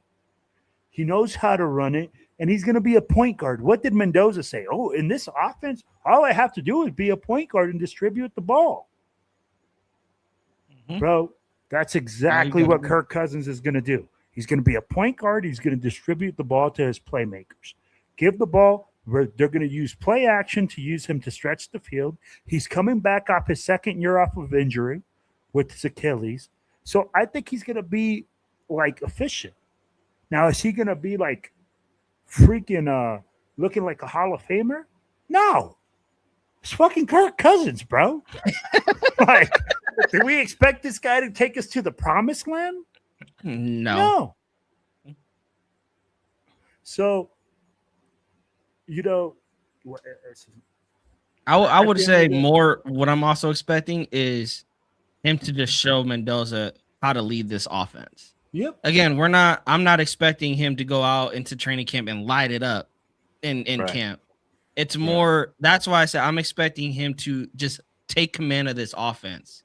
Show like how this offense is ran under Kubiak, because to Will's point, this offense better than anybody on that offensive side, better than Trey Tucker, better than Tyler Linderbaum, better than Fernando Mendoza, better than any offensive player we have currently. So what I'm expecting is him to teach these players, because Kirk, you're not the franchise, you're not the future. Your job is to come in here, be efficient, but also be a leader and show how this offense needs to be ran under Kubiak, especially for a guy like Fernando Mendoza. he's going to be on the sideline watching, seeing how you're running this offense. And that you want to lead by example and not be making, especially mental mistakes, not getting guys in the right position, not calling the right plays that Kubiak is putting for you. You know this offense better than anybody. So there should be no reason why, for me, there should be no reason why people are out of position, because Kirk should be putting them in the right position. And that's what he's going to be doing, right? Because you still got to like go through all that in camp and go through all that progress. And I'm going to tell you like this. People are going to say, oh, Kirk doesn't have the big arm. Hey, in this offense, it's predicated on giving the guys the ball within 5 yards of the freaking line of scrimmage. Yak. Like it's all about yak. Yeah. It's about getting the ball out quickly to these guys. You don't see a bunch of big vertical throws out of these guys. And if you do use it, you use it with the play action game. And Kirk doesn't have to run a whole bunch. I don't need Michael Vick. Mm-hmm. The West Coast offense isn't predicated on using a Michael Vick. It's predicated about using a guy inside the pocket, maximizing the run game, and then using the run game to set up the pass game. And you use the freaking width of the field. You don't use the vertical width. You use the width of it, all 52 wide. So when we start talking about all those things like that, that's where you see Kirk Cousins coming out and being efficient. Yeah. And that's why him and Sam Darnold have found success. Yep. Kubiak's offense is very quarterback friendly for them to not make so much mistakes. But like you said, just to get the ball out quickly, get it in your playmaker's hands. What is the one thing we harped on? Why is Gino not targeting Brock Bowers? Why is he not just throwing it up there for Brock? Like, get the ball to your playmaker's hands. Why do you have a Brock Bowers on this team? We see what he could do. He can, those yak yards, people say Brock is faster with the ball in his hands and they don't know how he is. Why, again, it's all about Kubiak's offense for me. And you're hitting it on the button, man. Kirk isn't going to have to do too much. And why would you want him to also? Yeah. And with this team being set to be primarily run first team, you're not going to need to go ahead and do a whole lot. And like Will just said, you got to play action, bro. And you're not going to stretch the field, 40, 50 yards. We're not going to see deep bombs like that. We don't have a guy that can run a route to like with that speed. I mean, we do, but you can't catch the damn ball. But look at the way that Kubiak runs it, bro. Like if he can't catch the ball, what good is the speed there? The only other guy is Trey Tucker that can catch the ball, but you got to scheme him open, right? You might see a little bit of that. I'm not saying we're completely not, but I'm saying like what we're gonna establish first is primarily the run game. We're gonna see like a lot of 100%. A lot of, we're going to see Genty and Washington, that 1-2 combo. That's going to be that bread and butter, and everything else is going to be that extra, those sides, if you want to go ahead and put it. And we're going to utilize a lot. I feel like we're going to utilize that 12-man properly this time. So you're going to see, Brock Bowers go for the route, and you're going to see Mike Mayer, chip block and go on for a flat. We're gonna see that. We're gonna see that type of football. So I think with Kirk, I'm looking for the command. I'm looking for the synergy with the offense. I'm looking like you guys said, the ability to go ahead and lead the team. That's all I'm looking for. I'm not looking. I don't even expect him to teach Fernando anything, bro. Just like lead by the example. Just do what you do on the field.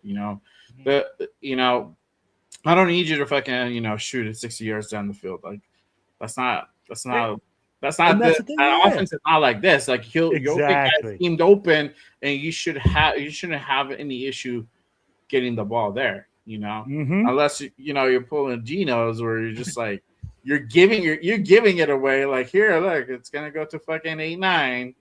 Be ready. Here it comes. All right. Coming now. Well, and that's the thing with Chip Kelly's offense, it's different. In Chip Kelly's offense, he wants to attack you vertically.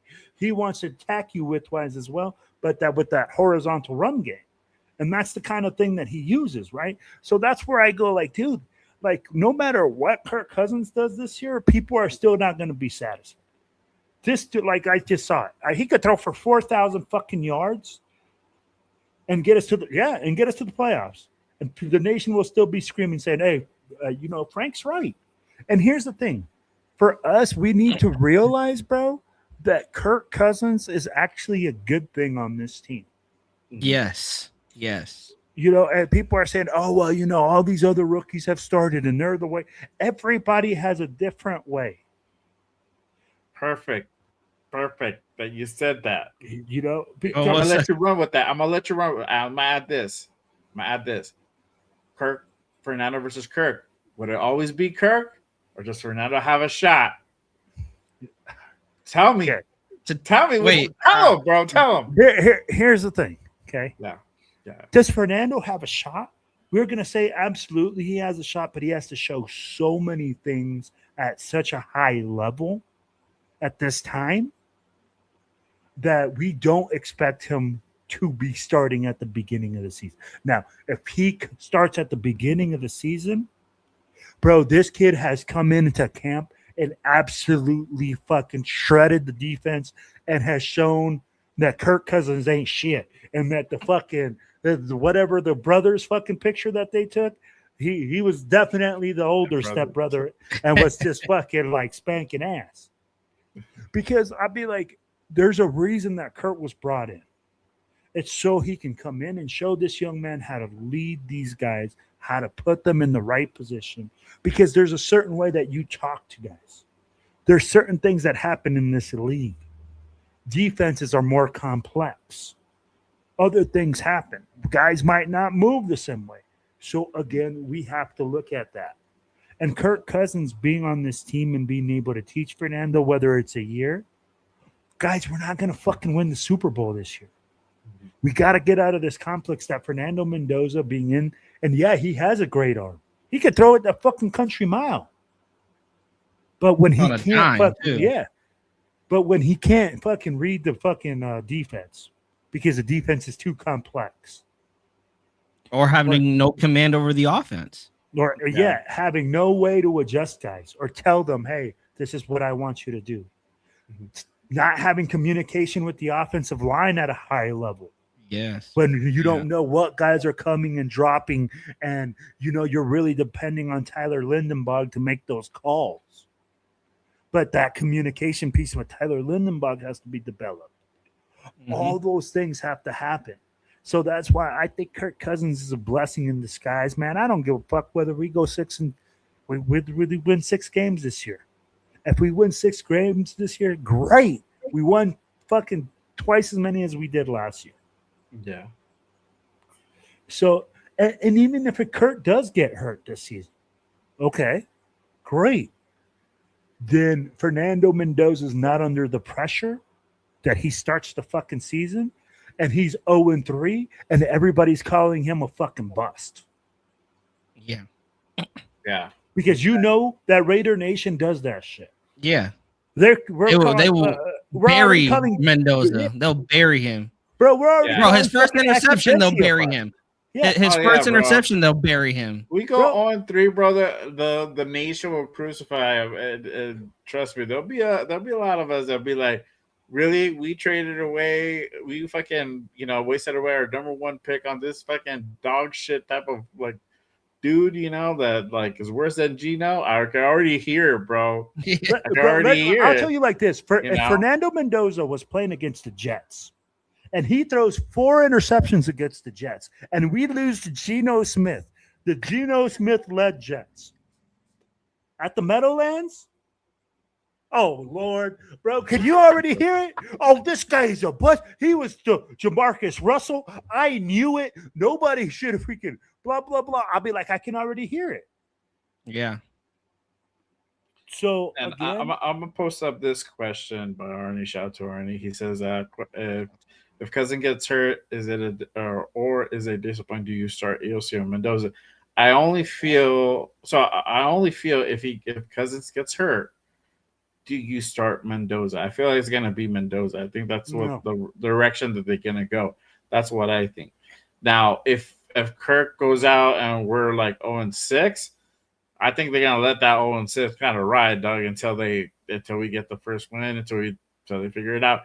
If we're 0-6 and we look like straight dog shit, like worse than last year, it's more than a Kirk Cousins problem. That means the offense is not working whatsoever. That means we can't establish a run game. We can't even put point. We're having difficulty putting points on the board. We're going 3 and out like consistently.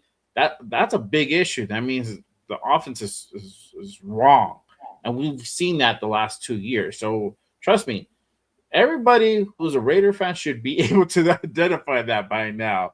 If you can't, that means you knew, bro. You've been living in a rock for the last 3 years, 2 years. I'm gonna tell you something. That's usually the case. So I think if the only way that we would see Fernando early in the season, like if you're talking about like that 4-game scenario, it's only if Kirk gets hurt. Other than that, if we're 0-4, they're gonna let it fucking ride. They're not gonna go ahead and bring in Mendoza just because it's not that type of season. You're not, they're gonna try to win as many games as possible, but we're not really competing for playoffs. We're not competing for playoffs. We might try to fuck around and be competitive in the division. That's an okay goal to have. I mean, that's a start. That's a realistic goal. Okay, that's be competitive in the division. This division. I mean, you already know, bro. I love you guys, bro. I love you guys, but I think you guys did a little bit too much pre-gaming before the show. Because I'm gonna tell you guys like this. I don't want to hear about no Fernando Mendoza until game 14. Why? Because if Kirk Cousins gets hurt in game 4, I don't want to hear about Fernando Mendoza going against the freaking Rams defense. Okay, that defense right there, bro, is gonna ruin this kid's fucking career. I'm gonna tell you, this sounds so weird. I agree, but I disagree. I agree that should kind of be the plan, but they ain't gonna do that, bro. The fan base and this pressure will get to Clint and Spytek. They'll force their hand and they'll play. Because I think there's a plan. I bet you whatever you want. Bet you a beer, bro. Is gonna happen. Here's the thing. Here's the thing. I get what you're saying, but if we're really looking at what's best for this franchise, and you really want to secure this kid, and you're worried about him getting hurt, right? Because the worst thing that could have happened is, Jay, if we started him game 1, and he got hurt game 1. Tell me how devastated I could already hear Raider Nation. Oh my God, we're not doing anything. We suck. Our lives are over. Our team will never be anything. Fernando's done. We love to exaggerate. I mean, bro, it would be like that. But you're right. If Fernando, we want him to start, but we want him to have success and start. And those are two things that don't happen very often, especially with the rookie quarterback. That's why they're called fucking rookies, right? Like, there's not very many of those guys that go to the Super Bowl and win the whole Super Bowl, and the team's riding on their back. It's usually a fucking really good team. Yeah.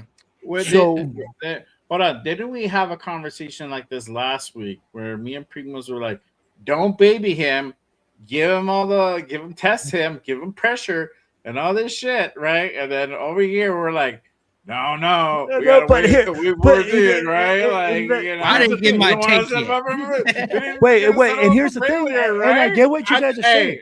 I get what you're saying. Every saying was opposite. That's why I feel like they're, for one, the pressures they're gonna give into the pressure. 2, if Fernando Mendoza is probably gonna be the case where he's the better quarterback between him and Aiden O'Connell, they're gonna go with Fernando Mendoza.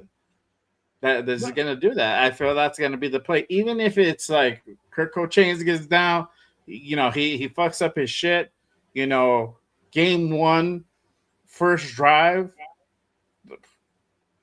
Fernando Mendoza. That'll be the whole hoopla, bro. No, I'm gonna tell you why. I think we're gonna carry AOC. Oh, we're gonna carry AOC, but And the reason that they won't do it is because once you put Fernando Mendoza Primo out there on the field, are you going to be able to take him off?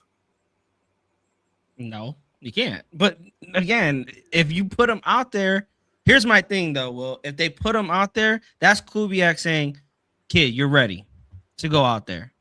If Kirk gets hurt in game 4 or game 5, not according to Jay. Not according to Jay, because according to Jay, they're just giving in to the pressure of all the Raiders fans saying, "Hey, man, into the pressure," but also because he's going to be the clear-cut better quarterback. Now, let's say in this training camp, AOC outdoes him. Cool. No, then that makes more sense. But I feel like they're going to go easy, and this is the thing. He preaches that shit, bro. This is it. Like, the cream will rise to the top. That's literally what he said fucking like 6 months ago, whatever, at the draft, at the combine. The cream will rise to the top. So if that's the case, that's what he thinks, and that's how he feels. Because yes, he brought in his boy. He's like, all right, I'm out. You're gonna run this offense, but if whatever happens, and this dude's better than this other guy, it's gonna be Fernando, bro. And but again, hopefully we don't go and find that out. Yeah, I really don't. I'm gonna go ahead and keep it pushing, y'all. I wanted to go ahead and ask you guys this question as well, and I want to go ahead and shift over to the other position battle, still on that offensive side of the ball. As far as the running back room, what do you guys think? How much of an impact will the combination of Genty and Mike Washington be? And I'm gonna go ahead and also give you guys this question on that too, because it also correlates to the question I just asked. Will we see a better Genty in year 2? So this is now he's not a rookie anymore, and he showed a lot of flash last year with a lot of adversity with the situation with the offensive line, and he was able to go ahead and make a pretty good amount of production. Now, we did do some improvements on that offensive line. One key improvement, that center. We're still going to go ahead and we still need to figure out the other positions. We're going to get to that in just a second. But he has a little bit more help. What do you think we'll see from Genty in year 2, and how much of an impact will be with him and Mike Washington? Will, since I cut off your thought. No, it's all good, man. Obviously, Nate thinks that I am a Mendoza hater, but I'm like, dude, I think it's not.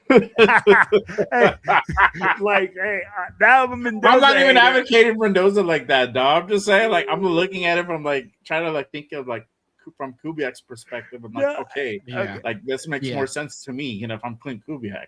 And like I said, if I'm Kubiak and Kubiak really does think, hey, this guy's better, then you do it. And I agree with Severe here. That's the thing, right? Until when is he ready? And that's when the coach feels that he's ready, not the fans. I don't give a shit who the fuck else thinks about it. Until Kubiak says, dude, this guy's ready, then do it. Don't listen to the fans. Don't listen to the broadcasters. Don't listen to anybody else. Don't listen to me. I have shepherd brains, but I don't know what the fuck I'm talking about. We're not there every day. We're not evaluating. And that's why I said when we see him on the field is when Kubiak feels that he is ready. Because at the end of the day, we don't know shit. We don't know what's going on behind closed doors. We don't know how Kubiak feels about Mendoza and how Mendoza's development has been going throughout training camp, throughout the season. So when we do see Mendoza on the field, that tells me Kubiak thinks he's ready. And I'll tell you like this. Whenever that comes. Hey, so I'll tell you like this, Primo. Mendoza comes out and says, hey, man, I just got to work on some footwork and timing, right? That's all he said. I got to work on footwork and timing. Yeah. Bro, how many players is going to come out and say, I suck, and I just look like trash out there? I'm all fucked up. Not very many. I ain't heard no coaches go out there and be like, hey, this guy looks like a retarded duck out there, man. I'm like, we messed up picking this guy in the first. Ain't no coach gonna come out there and say that. I'm gonna read this comment from Arnie. He says Genty is our superstar. Washington will impress during preseason and a few snaps per game. So going back to my initial question, do you think we'll see a better Genty in year 2? No. I was gonna get around to and that. Washington be? Hey, Eventually, it's only we only got like a limited time, bro. I got you. I got all but night, look, dog. Go ahead, Will. I'm sorry. We almost got it. Yeah, you asshole. Hey, so check it out. With Genty in year 2, I do expect to see some sort of improvement, right? And I agree with Arnie. He is our superstar. He's our heavyweight. Yes. He's a guy that's going to have to carry the load. Do I expect for Washington to get carries during the season? Obviously, he's not going to get a ton. Do I expect it to be about 85% Ashton Genty, 85 or 90%? And then you use him as a sprinkled different package guy. And yeah, is he going to have a talent that's different than Genty's? Absolutely. Yes. He's 6'1", 200 and something pounds, and he runs like the fucking wind. But to have a huge impact, and I think that's going to benefit Genty because he brings a different aspect to the game. Mm-hmm. So there you go, Jay. There you go. It's for our peoples, bro. It's for our peoples, not for me. Peoples, what you thinking? How you feeling about Genty and Washington? And do you think we'll see a better Genty in year 2? I'm expecting 1,200 plus yards and 10 plus touchdowns on the ground. Not 10 plus touchdowns total like last year. 10 plus touchdowns on the ground. That is what I'm expecting of Ashton Genty. You draft a running back at number 6 overall. That's the numbers I'm expecting from a 6 overall pick in Ashton Genty. Because the offensive line is improved or should be improved from last year. And we've seen the flashes that he can bring to the table with probably the worst offensive line any of us have seen in football. So if we're expecting that this offensive line is going to be better than last year, even if they go from 32nd rank to a 20th rank, Genty has to eclipse 1,200 yards on the ground and 10 plus touchdowns on the ground. Now, how will Mike Washington complement him? I think he'll complement him, maybe be coming in on third down. Could be a 2 running back package in the backfield with Kirk Cousins or Mendoza, whoever the quarterback is. But that's where it could take the eyes off of Genty. Now you got another, just like Will pointed out, you got a different back coming in, but has different skill sets than Ashton Genty brings. Still will run your ass over, likely. He still will bring that power, but he is 6'1". That is like a train running at you compared to a little guy in Ashton Genty, who, I mean, like Ashton Genty will still run your ass over. Dude, bro, like, coming at you. You're going from 5'9" to 6'1". Yeah. You got yeah. 5'9", 5'10". I'm my guy, bro. We had the same height. I was like,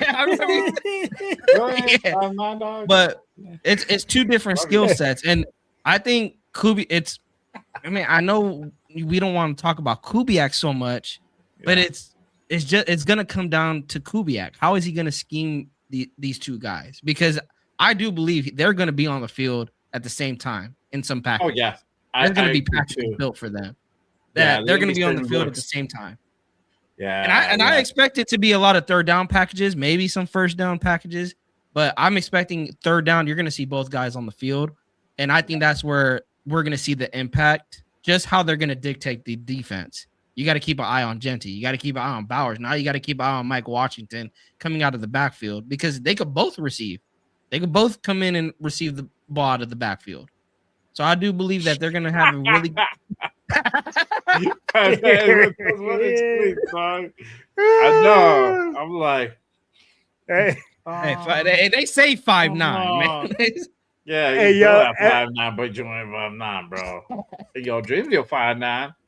Bro, like, every time Jay Rader wakes up in the morning, yo, when Jay Rader wakes up in the morning and he looks at himself in the mirror, he's like, "You're the size of an NFL running back." Oh yeah, bro. Sweet daddy.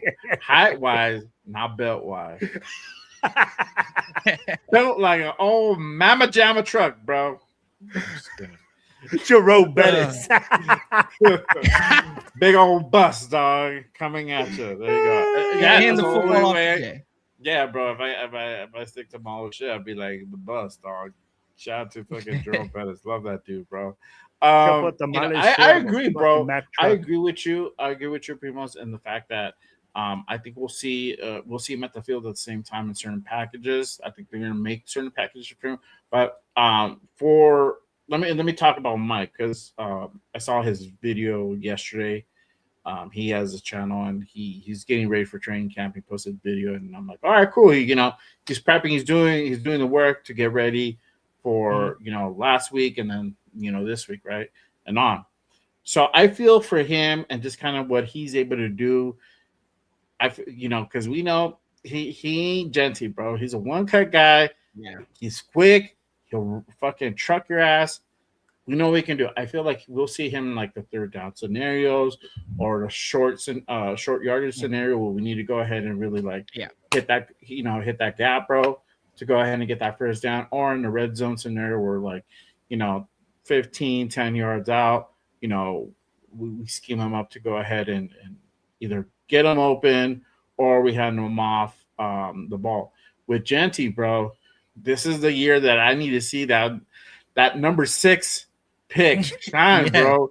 I saw flashes and for me, I've always had that faith in him last year, but I know for certain situations, the whole thing going on with the offensive line kind of deterred what he was really able to showcase, in my opinion. Now, I could be fucking dead wrong, but I'm pretty sure I am. We're going to find out. But I expect him to go ahead and hit that 1,400 yards, bro.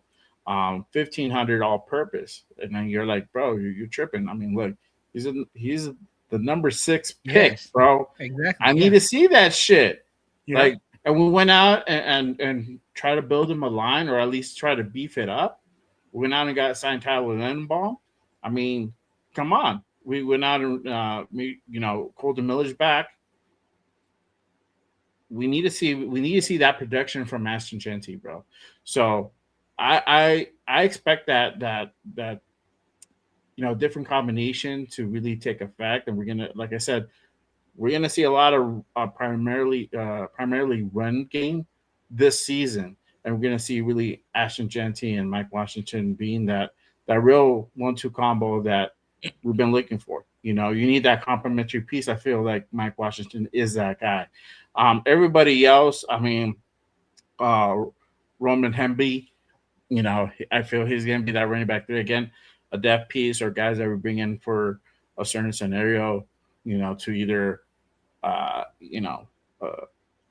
just put out there to go ahead and keep the defense guessing or whatever the scenario. I don't think he's going to be really that factor. More of a utility guy. I know Arnie asked about Dylan Wabi. He's out, honestly, bro. Yeah, he's on the bubble. If he stays here, bro, he's special teams all the way. Yeah, I don't see Clint trusting him to take a snap behind Cousins, bro. I don't, bro. Unless everybody goes down or some weird shit happens, but I don't really see that. So that's how I see this kind of unfolding between. I think Genty will have a better year 2. And I think we're gonna go ahead and see some good shit from Washington and Genty together. I'll put this comment up by our guy Severe. He says, "I don't know what Genty is. I hope he's a superstar, but he had 2 games over 100 yards rushing last year and 2 games averaging 4 yards per carry. Clint and Rico are here to maximize him as a player. 100%. Rico's the key. Now, yes." And Severe will be the first to tell you, now we're holding this motherfucker accountable. So if he's not going to go ahead and hit at least 1,200, 1,300, we're going to be like, why? What was decision making there? And now you're going to be like, okay, so this guy's not really worth, a top 10 draft pick. This guy should have been drafted way down, 15, 20, second round, potentially high second. You're going to have those conversations going on. So I think for Genty, it's a lot to prove for this year. I think he's going to be able to go ahead and do it now that we have a little bit better on the offensive line. And speaking of offensive line, the next battle, the O-line positions up for grabs. currently right now left guard, right guard, and you can even throw in possibly right tackle being open. Let me ask you guys, who do you guys think will win those positions? And I'm gonna put this out there too, because we talking about both guard positions, and we have a guy who's in the building that said that he was going to be the next center, and he wasn't that last year. He got put on guard, and now we having a lot of a lot of different things coming out of earlier in the off season that kind of like what's really going on. I want to ask this question: where does JPJ fit in this line? Will he win, or like will he start, or will he get beat out? What are you guys' thoughts about this? I'm gonna go with Will, because you put this one out there, bro. Give me a consensus, because we talked a lot about Trey Zoon last week. So now as a whole, what do you think? Here's the thing. Do I think he'll get beat out? I don't know. I mean, like, I don't want to say that he's gonna get beat out because like he's still everything camp is still going, everything we don't know a lot of things, right? But I'm gonna tell you like this. I think if he doesn't make the top 5 on this team starting, then we might be looking to possibly either trade or cut him. Because I don't see him as being the number 6 guy on this team. He doesn't have the versatility. Wow. He plays all inside positions. He doesn't play tackle. Bold take, bro. Cutting JPJ, okay. Or not cut, or trading him. I mean, like more than likely probably trading him. Okay. We're gonna get rid of him. We're not gonna keep him on the roster. Okay. Because if you see it, that is a big thing, dog. Like meaning, like that's it. You just spent. If he doesn't start, but there's no ties. There's no ties to the regime either. Yeah, there's no ties to the regime, but you're still giving up a second round. You essentially wasted a second round pick on him and getting back nothing. No, because you're trading him. Oh, well, that's if you trade him. But you said cut him also, so that's what I'm saying. Like, I don't want to. Two different things, bro. I don't know. Hey, if he's that low on the depth chart, you're going to either look him to move him, right? You're not going to keep him on the roster just because he's a 3rd round draft pick or a 2nd round pick for a team that he's not even playing on. Let me ask you this question then. So what makes you think he would fall that low on the depth chart? What would make you think that he's going to be so high on the depth chart? I don't think he will fall that low to the depth chart, but what makes you think he'll fall that low? Like, to me, like, I'm going to ask you something, and I'm going to like, because I like JPJ. I think he brings a lot of aspects, but I think he hasn't done shit. He had one good year, and after that, people go like, oh, well, hey, JPJ is such a badass. What has he done outside that 1 year? Be on the bench. Oh, wait. Chat, go ahead and kill visiting team doctors. Now I'm going to be like the JPJ hater. like I said. Like it. Like, kind of walks like it. Must be. And for me, like, he had one good year, and then he's been on concussion protocol, right? And then they tell him to wear the helmet or the special helmet. He's sitting down with JPJ hater. Like, and they tell him to wear the helmet, and he doesn't wear the helmet.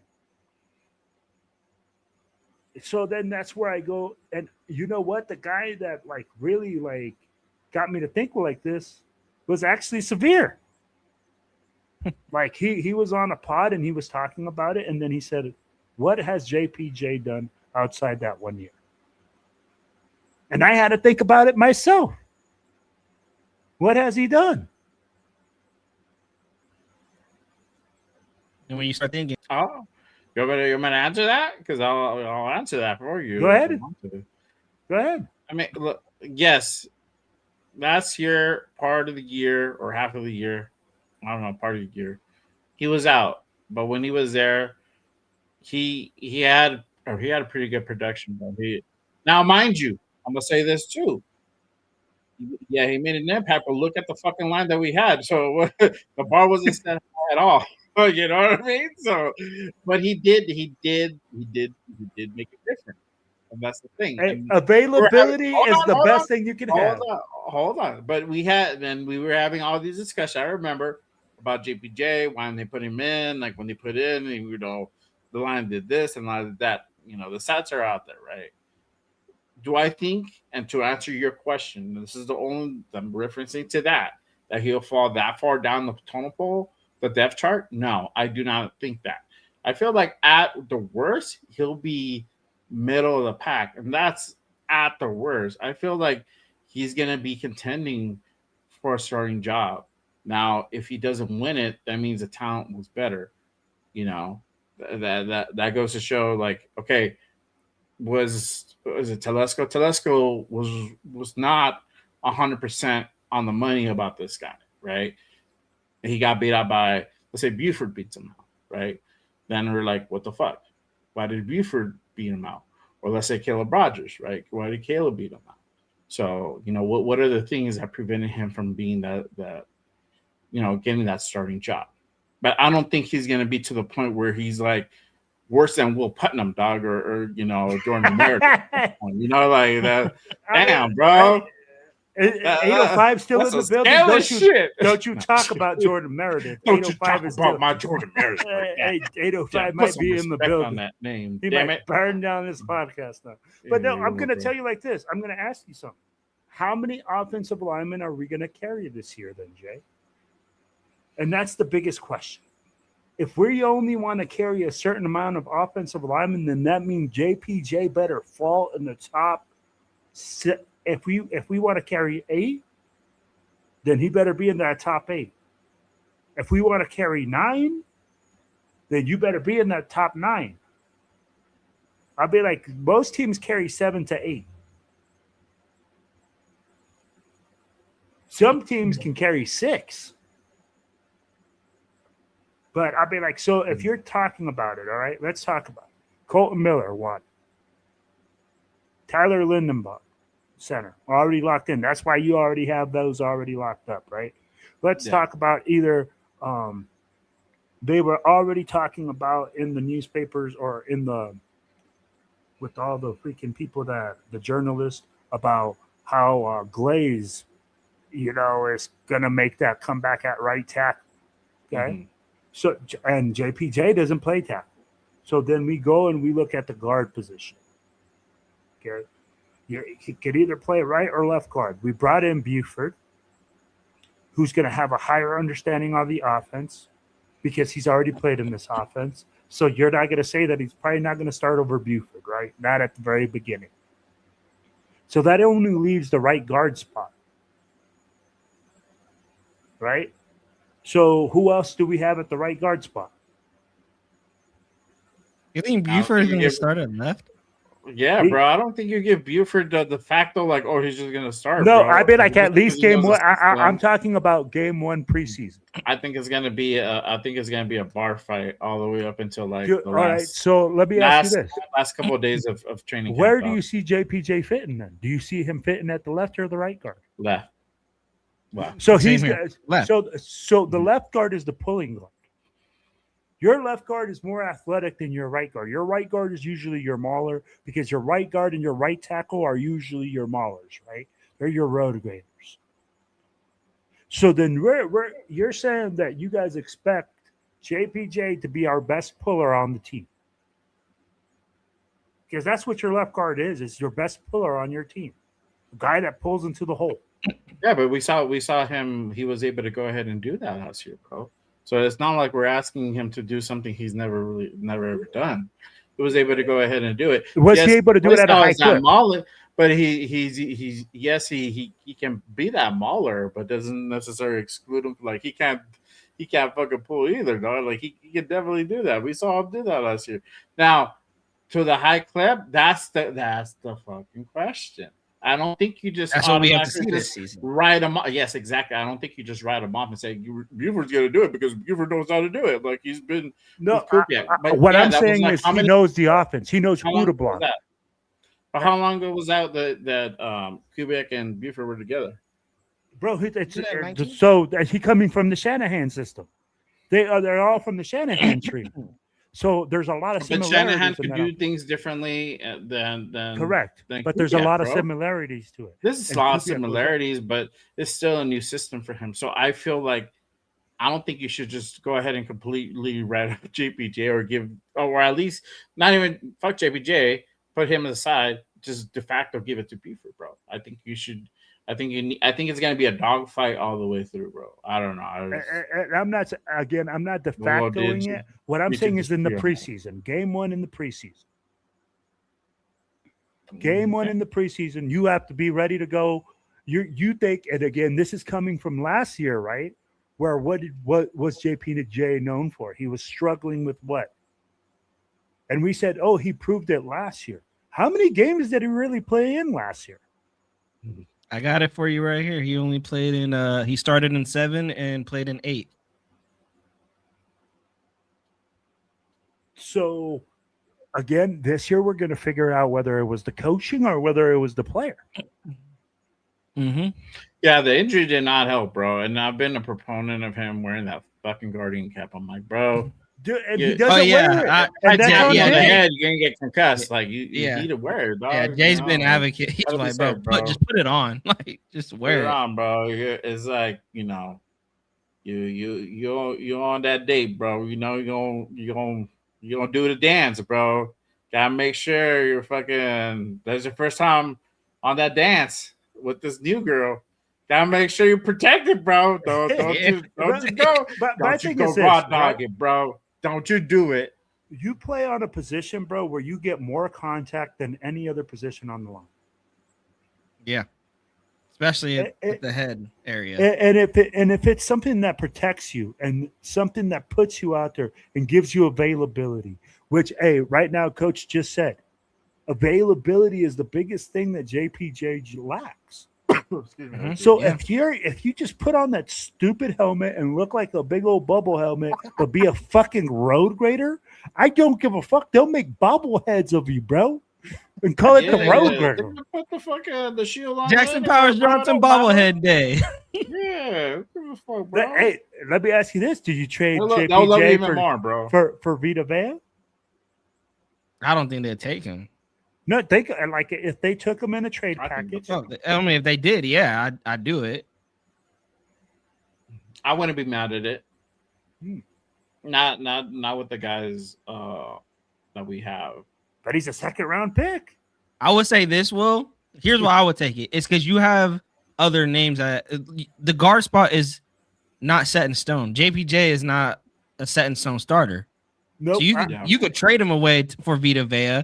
Because you still got competition there at the guard position. You still got players here that can make a name for themselves. And, I mean, you're high on Trey Zune. I think a lot of us are high on Trey Zune. And I think he can find a way to start on the, to answer this question, I think he's going to win one of those guard positions. Okay. I think Trey Zune will win one. Now, which guard position? Is it your left guard or right guard? To Will's point, I think Trey Zune's fighting for that left guard position. That's where I'm at. Zune is fighting for that left guard position. I think that's why, if I'm reading Will's mind here, I think that's why he says JPJ needs to win that right guard position. That's where I'm at with it. Dude, to me, that's where he fits the best, okay? Like, honestly, out of everything that we said, right, he hit the nail on the head. At the right guard position is where I think JPJ will excel the most and allows him to really just lay forward and fucking use his weight and use his grit, because it's not his athletic ability that makes him a great blocker, and it's not that his great mind makes him this guy. Is his nastiness willing to let him be on their ass? Yeah, let him be nasty. Let him play that right guard and get after some ass. Positive necessary. Yeah. Hey, do whatever you gotta do, bro. Whatever you gotta do. But hey, real quick, our guy Hollywood Raider Jeff, he says, "I'm bringing my special pen with me to the Hope opener to sign my walk-on contract to play offensive line if they don't get their shit together by preseason." There you go. Now that shit, Jeff.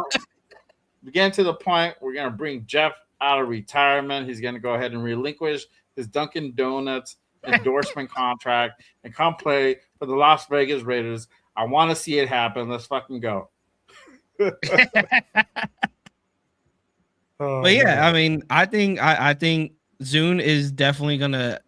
I could see Zune winning that left guard spot. I really do. I'm gonna put this out. I'm gonna say this, and I'm gonna move on to the next one. But we need to talk about the right tackle. And Glaze. I don't know about Glaze. I don't know about Glaze, bro. And I feel like Charles Grant could fuck around and give him some competition there. Don't count that kid out. Don't count him out. So I don't think that right side is fully solidified as people would think. I think it's gonna be a battle. I think we're gonna see if Glaze is really the guy, or could there be a change. So I also want to put that out there because I don't think that right tackle position is 100% solidified. I think it's still up for grabs. I think anything can happen with that position. I'm gonna keep it pushing. Let's go to the wide receiver room. Which wide receiver will stand out? And because this shit always comes up, could there be a wide receiver free agent signing before the start of the season? What do y'all think? Primos? Take it away. You know, it's funny. I want to say Jack Bech, but I don't think he's gonna break out. I don't think we're gonna see. I don't know. I don't want to put my name on Jack Bech's potential that he can reach it. I'm gonna say Trey Tucker. Clint Kubiak has been singing his praises, and I think we got to see what Trey Tucker can bring. 4th year. I've been critical of Trey Tucker. He hasn't shown me anything personally on why I think people are high on him, but I think he needs to stand out. You're going into your 4th year, and I get it. You have a new coaching staff, new playbook, but he has improved. His stats have gotten better each year he's been here. His yards have gotten better. Now the touchdowns were low from last year, but you could put that on the quarterback that he had. And according to a lot of statistics out there, Trey Tucker had he was like open on a lot of his routes, and Geno just didn't throw it his way. So I'm expecting for Trey to take that next step and be that standout, and we're gonna see it because he has a quarterback now that can get him the football. Now, will there be a free agent signing? Yeah. I think there still could be a free agent signing, but this is more of a testament towards after Trey Tucker and Jalen Naylor, which wide receiver is going to step up? Is it going to be Jack Bech? Is it going to be Dante Thornton Jr.? Yeah.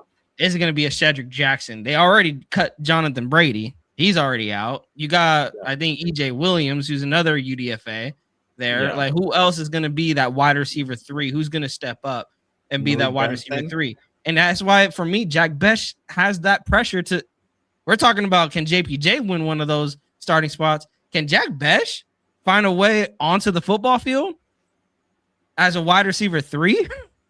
And let me ask you guys this. Do you want a second-round pick as your wide receiver 3? He should be your wide receiver 2. Maybe your wide receiver 1. But I haven't seen anything from Jack Bech last year. Again, he's going into a second year. So the pressure is on him. But if he cannot make any splashes in preseason and training camp, then I think we do see a free agent signing before the season starts, because you can't just roll. If anyone outside of Trey Tucker and Jalen Naylor cannot show you anything, whether that's great hands, great route running, good releases in the preseason, bro, just might as well go get you a Stephon Diggs or one of these veteran wide receivers. Yeah. Yeah. Well, what are your thoughts? Well, shit, hey, baby, hey, you guys didn't know, but, I'm just getting stretched out right now. I'll be at camp tomorrow. Raider Will's fighting for that wide receiver 3 spot. Hey, I'm going to be out there catching some heladas, and like catching some cold ones out there fucking on the 50. No, honestly, man, who do I expect? And it could be a number of guys, because we have a lot of speed on this team, and honestly, I think it's going to be the kid that we brought out of Minnesota, Naylor. I think that he's going to develop into something, and I think they're going to use him in the slot. Now, I know that Bowers is also used in the slot, but they're going to have different packages, right? And I think they're going to use him with that like widthwise speed. And that Trey Tucker can also have a freaking great season that way. But it all depends on who makes catches and who has drops. Yeah. You know, so at the end of the day, I'll go with the kid from Minnesota just to say, hey, something a little bit different, because I don't see Jack Bech coming in here and going like, all of a sudden, fucking this kid's making separation. I'll be like, they're talking about it already at training camp that he couldn't make separation. That, oh, we can't wait to see him with his pads on. He can block. And we about to sign Severe up. Look at that, man. He's 6'4", 218. There you go. Hey, and I'm sure he can block too. I'll be like, hey, he could put some pads on Severe right now. Go get him a helmet, man. Bro. Go get him a helmet. We get Jack Bech out there to block, camp, bro. We sneak in Severe to block. Yeah, you know. We'll give you that 6'9" jersey, brother. Nobody knows. Who's number 6'9" out there? I don't know. Not on this one. He's not on the fucking. He's not on the clipboard. I don't know. Hey, but that receiver sure can't block. That's why I want him on my team. Give that man a contract. and that's why I don't want to hear about Jack Bech being able to block. I want to hear about him making separation, making tough catches, doing all those things. Now, if he starts doing all those things in camp, then he'll make the team.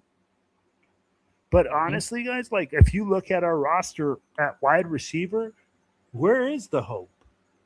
Dante Thornton, Cedric Jackson is probably the only guy that I see on there that isn't like a top flight name that I go like, hey man, I hope that guy makes it. And it's not just because his name is like, or he's related to Bo Jackson. I can give two fucks about that. Oh, he came into the game and caught a touchdown. Like, and I was like, whoa, this kid has more touchdowns than Jack Bech. There you go. That's all that needs to be said. So like that's insane. More touchdowns than Jack Bech. That's crazy. I'm with Coach too. I mean, like Malik Benson. I mean, like, and we're talking. And the crazy thing is, guys, in the receiver room, we're talking about guys that are picked in the 6th round. Mm-hmm. There's no top flight name. So you want to talk about a dog fight? That's a dog fight, bro. I think Naylor will be the guy that kind of stands out. To be honest with you, I think just being under Justin Jefferson in that Glenn Kubiak system, I think he's gonna go ahead and do some stuff. You know, fucking Severe, bro. It's a scary water. There you go, bro. That's like it's a scary like it's like when you break it down, it's a scary room going into camp. Yeah. And it is surprising like that they haven't signed a veteran wide receiver. But like I said, I think bro. I honestly don't. I don't see them going on and getting like a Stephon Diggs or anything like that sort, bro. Why? I'm just thinking if preseason looks bad. Oh, yeah. It would have happened by now. I mean, you know, they've been floating out there forever and a day now. We're starting training camp, and they would take a cheap deal. Yeah, bro. I don't need none of that bullshit drama that those fucking guys bring. Okay, all these guys are high Devo wide receivers. Unless you're bringing in a DeAndre Hopkins, a guy that's humble, I don't want to hear shit about that. Because with the young fucking quarterback, he's going to demand the football. It's going to make him look towards that guy and force the football in one direction. I want this kid to read the whole fucking field. If he doesn't have anybody that's a stud, he's going to freaking read his one option, which is Brock Bowers, and everybody else, the rest of the field. If you bring in a fucking Stephon Diggs with him and his fucking WAP and all this other shit that he has coming with him, I'm be like, bro, I don't want to hear none of that shit. He bringing Cardi B to Allegiant. Bro, you don't want none of that. Yeah. I don't want to hear about Tyreek Hill and his 15 baby mamas coming after us. They're gonna set up a daycare next to headquarters, bro. Bro, they're gonna turn the jail into a build daycare. One. Build one just for him. Justin, now on sale, you could get a Las Vegas Raiders baby crib at Raider. That's something we can address in the first round next year, bro. If it becomes such a big issue, address it in the first round next year. They'll give Diggs his charge already, bro. I would just get this out of the way, bro. Let me flip. Let me flip it to this side. Let's go ahead and go to the other side of the football. Let's go to the defensive side. Let's talk about this. The battles in the secondary. We've got the corner now, nickel, and free safety. Sorry, I meant to put free FS, but free safety. What are you guys looking towards that? And then also, I'm gonna hit you guys off with this one as well. What should we expect from this linebacker room as well? We talked about, we briefly talked about last week. Quiddy Payne, Nakobe Dean, just those guys, being out there. But other than that, it's a little thin. It's a little thin. Mm-hmm. So, what should we expect from these linebackers this season? Well, I'll hit you back up. I'll go back to you, my boy. All right, man. So you said battles in secondary. With the battles in the secondary, man, what I expect is for Traydon Stooks to push Terrion Johnson in the nickel spot. You'll have Stokes outside at one corner, and then the other corner position is wide open. You got Gerard McCoy if Gerard McCoy is ready to go. You got Porter. You got so many other guys that are fighting. Yeah, you got Ezekiel Masses. You got so many guys fighting for that second corner spot second corner spot's really going to be interesting. At free safety, or at strong safety, you'll have Jeremy Chin.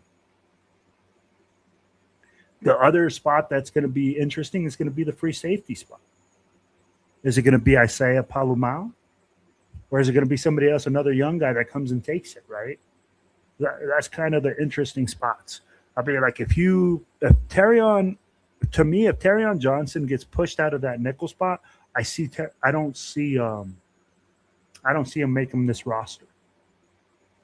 Okay, because he's already older. He's just got signed. But if you got just pushed out by a rookie, where am I going to put you? Unless they put him outside at corner. That would be the only other way, and I don't know how comfortable he is outside. The linebacker room might be thin. But from the starters, you're going to see a big upgrade. And people are talking about us being in a 3-4. Guys, we're going to see a mixture. And I'm going to tell you, you're going to see a lot more 4-3 base than 3-4. We just don't have the personnel for a 3-4 front. Yeah. So at the end of the day, as of right now. Yeah. Well, and that's where we're at, right? So that's why I'm saying, I'm like, we're talking as of right now. So at the end of the day, I'm like, bro, I think you're going to see massive amounts of improvement, but you're also going to see a lot of mistakes because we're youthful. Okay. Stokes, we know he can cover, but the opposite side, they're going to get abused and they're going to make mistakes. Yeah. They're going to get tested. And I'd be like, will we be able to stop the run? I think so. But it's always, the Raiders are always great at putting the teams in third down. The thing is, can we get exactly? Are we going to be able to make those stops on third down? Is always going to be the biggest question. Yeah. So there you go, bro. Primo, go. That's where your secondary linebackers come in. So that's why we having this conversation. And I talked about Masses last week, and I believe Masses is going to compete for that corner 2 spot. But again, it's all depending on Jermon McCoy on his health. If he's healthy, I think McCoy is going to take that corner 2 spot, and Masses is going to be a depth piece coming in on different packages, likely third down. If it's like third and long, you want to put your DBs out there. And I think Stooks is interesting because I do agree with Arnie. I think Stooks is going to push Isaiah Palomalu out of the free safety spot. But then where does he fit? Where does that nickel corner fit? And I don't know. If you have Stooks at free safety, who's going to play the nickel if Terrion Johnson doesn't make the roster? That's where it will be my concern because, I've talked about maybe you could put Darian Porter there, but he's more of a big body corner that you would probably rather have him be on the outside. So that's where I'm interested on that nickel corner spot for the training camp. And then for linebackers, we're already having issues with Nakobe Dean and his health. And then after that, it's thin. You got Lindenberg and you got Eichenberg. You got 2 guys, and then pump the brakes. Hold on. I'm gonna throw this out there. CN Sloan. and Sloan. Yeah, I heard the kid's making waves, but And then the severe brakes open. guy. Hey, Severe guy. Yeah. we're not Sorry. having no injury difficulties. The guy hasn't even shown up for the first day of practice, and we talk about he's already. I'm just going based off what's coming out of the headquarters. That's it. Come on, man. But Come hey, no. on. What should I expect from the linebacker? If we're okay, let me say this: if Dean comes in and he's healthy, then I'm expecting we're gonna have a better play from our linebackers. We're not gonna have like the Devin White's giving half-staff effort, but also we know how Robbie Leonard wants to play. He wants to play aggressive. He made that very clear. So we're gonna expect Quay Walker and Nakobe Dean to not only cover the back end, but they're gonna come on blitz packages, which they can stop the run, or they can, they're gonna apply pressure on the quarterback, and that can open it up for the defensive line. So I am expecting improvement from the linebackers, but my watch is the coverage still, because I don't know if it was Quay Walker and it was Packers fans saying he struggles in coverage, and he struggled last year in coverage with the Packers. So I am going to be watching how Quay and Nakobe both how they are in coverage, but I do believe that they are going to be an improvement from last year from the linebackers that we've had. Yeah, for sure. Real quick, again, appreciate everyone pulling up and rocking with us on this Monday night. Yeah. Salute to everybody in the building. We got over 70 in the building. Shout out to everybody on X. If you guys are on X, make sure you guys go ahead and click that link that's in the chat. Come on over to YouTube. Be a part of the chat, y'all. Appreciate you guys. Make sure you guys hit the likes and subscribe to all the channels here if you're not subscribed already. Salute to everybody in the building. All right. For me, honestly, I'm very interested to see what's going to happen at the corner. We know we have Stooks. If they give the all go ahead to Jermon McCoy, bro, we're gonna be pretty fucking good at that corner on the outside, bro, for sure. The nickel between, I think it's gonna be a 3-way fight between the Johnsons, and you're gonna throw in Stooks in there. I said it the other day, last week. I think that anything can happen there, but I feel like they might put Stooks kind of in a dual role where you might see him sometimes in the nickel, but you probably see him most of the time on that free safety. I feel that he's probably gonna beat Isaiah Paul-Mount, and I like Isaiah Paul-Mount. He's a USC guy. I love that dude, but I know he played it outside of his normal position. He didn't have a great year. But I think just looking at it kind of from the outside and basing on the year prior, I feel Stooks and him are going to battle it out. And I think Stooks might have the edge. If we drafted this dude high in the second round, that says something. If you looked at his tape, it's very impressive. But can that correlate in the NFL at this level during preseason, during training camp? That's the thing we're going to find out. So, but I think it's going to be a battle there, and you never know. Stooks might get the better of that matchup. So that's kind of how I'm. Chen, he's staying put where he's at. I don't think it's going to be anything there. But out of just the secondary, I feel that's kind of how it's going to go ahead and shape up. The linebacker room, if we can go ahead and get Dean in there with Quay, bro, this is going to be some.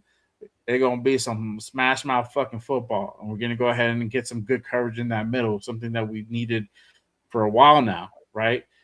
But the thing that concerns me is that after that, they ain't much. So can Sloan really develop and be that guy? And can we see more of an improvement out of the Birds? Either Cody Lindenberg or Tommy Eichenberg, one of those two guys. And then, again, the two rookies, Sloan and then Sori is the other one. I feel like they have a good shot to be able to go ahead and make the roster just because of where we're at with the linebacker room. I'm going to go ahead and flip it over to this one. We're going to go ahead and talk about the D-line. And now things might change because I know that everybody who popped in just a little bit ago been asking about Vita Vea. Now things might change because we don't know, watch fucking 2 days from now. Vita Vea to the Raiders. It's happened. You know, like that shit could happen. I It don't know. could.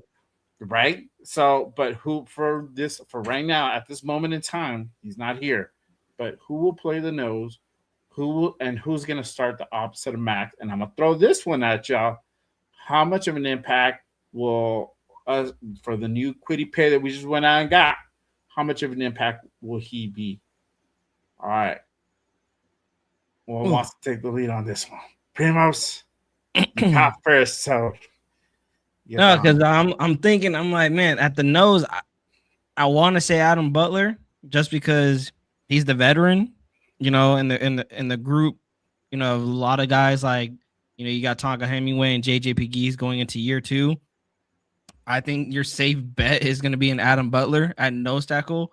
On the opposite side, it's got to be, I want to say Malcolm Kuntz is going to be on the opposite side of Max, but I think given the contract that we paid Quiddy Pay 3 years, $48 million, you got to have a big impact from Quiddy Pay. Now, what does that look like?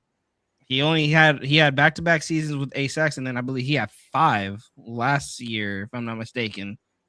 So is he going to take that next leap? I don't know. I haven't seen a lot of things out of pay when he was with Indy, especially last year going on a decline, and they had a pretty good, you know, defense. They had a pretty good team around him. I could see Kuntz possibly getting more reps on the opposite side of Max overpay.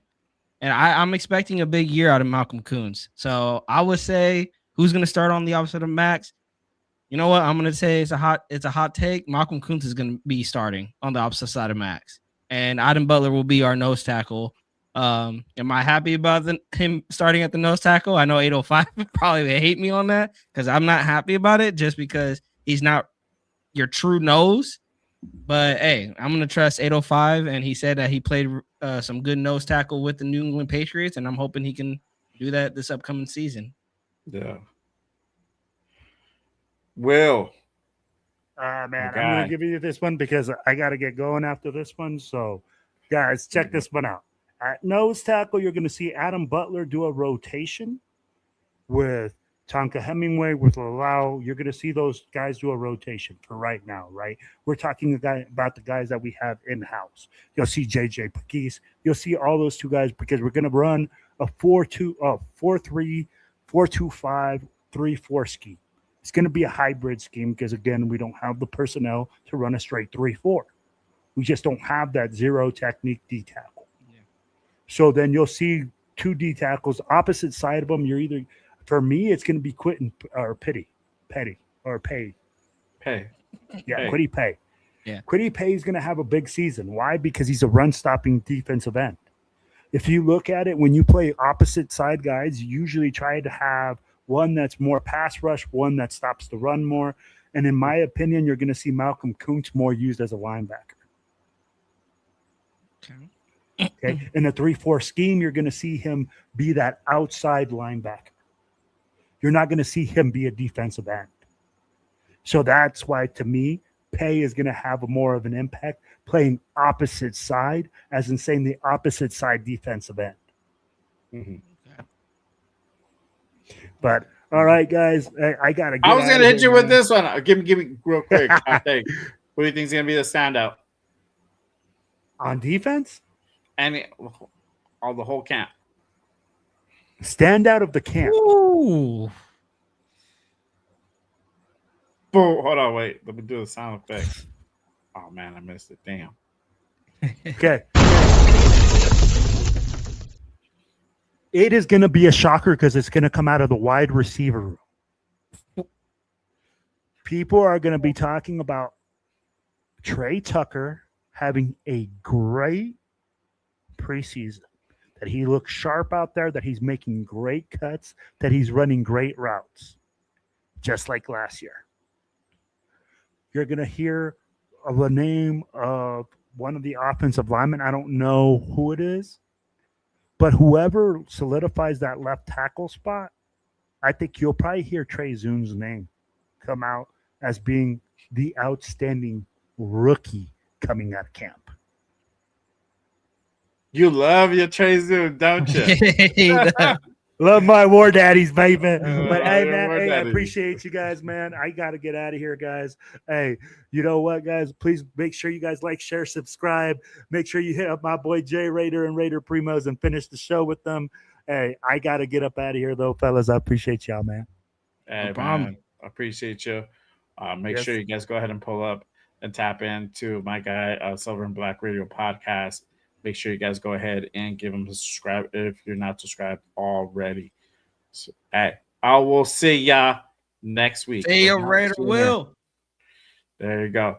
All right, let me go ahead and hit you up with this one. And this is something probably that I don't know how many people maybe may or may have not been kind of thinking about, because we're so caught up in the player aspect, and what we're looking to go ahead and see from them. But nobody has really thought about this question, and really, as far as you know we have first time rookies this season. How are they going to perform, right? Because again, caught up with Fernando, Kirk Cousins, all the rookies that we just went out and grabbed, all the free agents that we went out and grabbed. But nobody, we get to, it's so easy to forget about the coaches on Yeah. kind of, Yes. it's literally Robbie Leonard's first stint as the defensive coordinator. Don't forget also Andrew Janoko. Andrew Janoko was also a first time offensive coordinator, and then the boss man Clint Kubiak. This is his first stint as an actual head coach. It's a big step up from being able to go ahead and just focus on your offense and focus on your side of the ball and just worry about that, not having to worry about the whole grand scheme of the whole team, or worrying on the opposite side of the ball. Now you're the guy. You're the one who's making decisions. Though again, you might be entrusting your defensive coordinator, who's also a rookie himself. How much is that going to play a factor? Is that going to go ahead and impede some of its decision making? We saw some of that last year with old man Pete and some of the decisions he took, right? Bringing in his boys, Pete and Brandon, right? We saw how that turned out. Awful, right? So how much of an impact is this going to be for them? How do you think they're going to go ahead and perform this season? I mean, we know offensively Clinton is good, but now running the show, how do you feel that's going to go ahead and kind of transpire? And that's what I want to see. I want to see how does he manage. Time management is my biggest one. We struggled with game management, whether when to use our timeouts, when to throw the challenge flag. We struggled it with AP and old man Pete too, which was crazy because Pete, you've been here before. AP, you kind of were like, okay, he's learning on the fly. That's what I want to see out of Clint Kubiak. Like you said, Jay, we know what he's going to bring to the offensive side of football. He's was one of the best offense coordinators last year. He was basically last year's Ben Johnson, essentially. Mm-hmm. And so what do I want to see this year? When are you going to call a challenge flag? When are you going to call a timeout?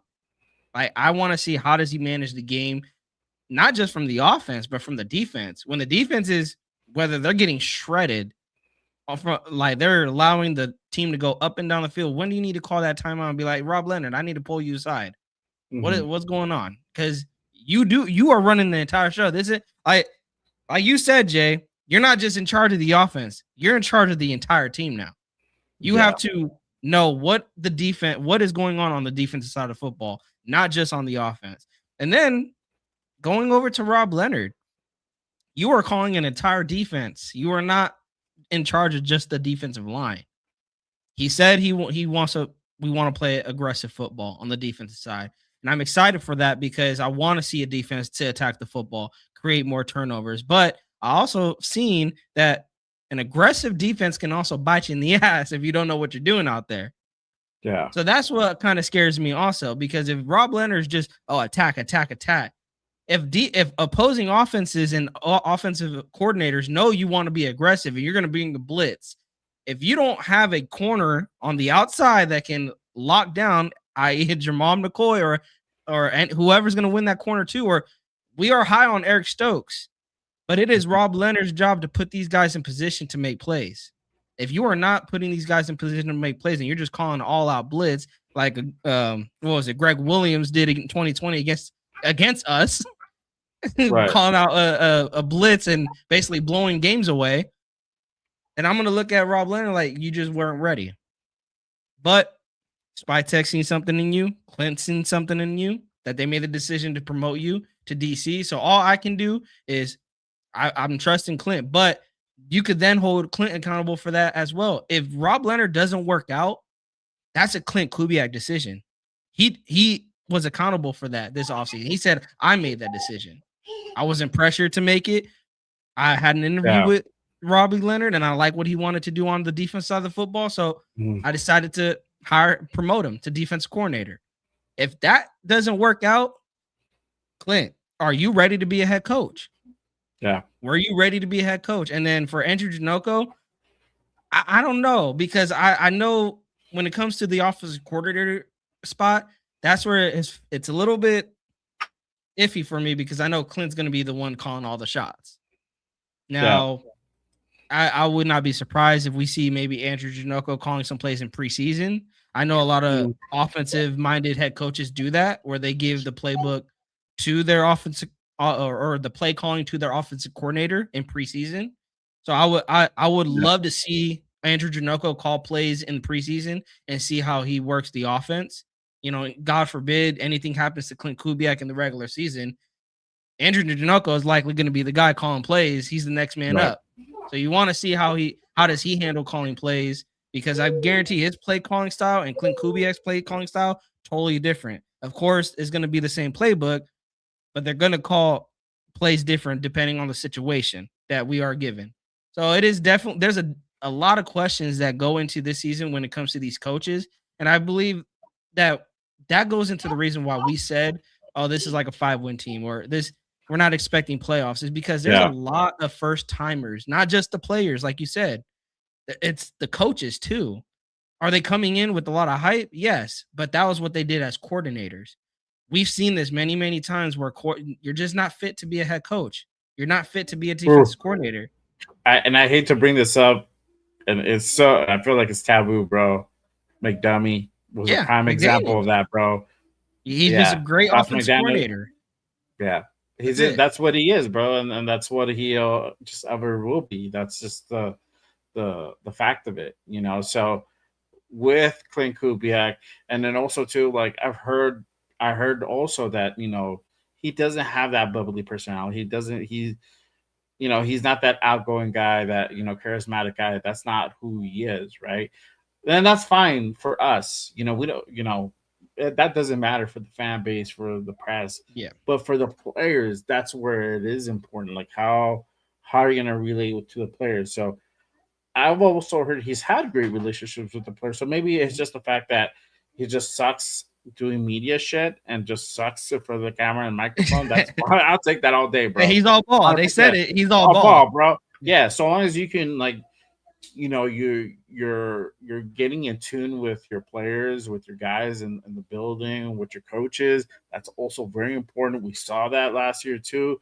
The major disconnect between Pete Carroll and Chip Kelly. We've seen that, you know, in other regimes too, where there's a disconnect between like GM and head coach. That's also a big thing there.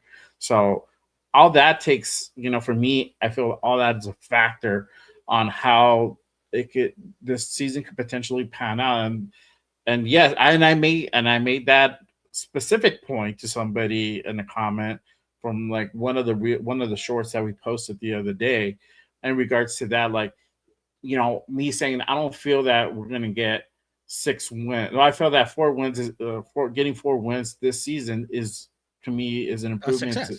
A success, right? Or because we're building off something with so many variables, that you have a new offensive coordinator, new defensive coordinator, you know, a new head coach. You got 2 new quarterbacks, even though one quarterback is very familiar with the system. Yes, he's a vet, but still, you got to play with other guys that don't know the system, that don't know your timing.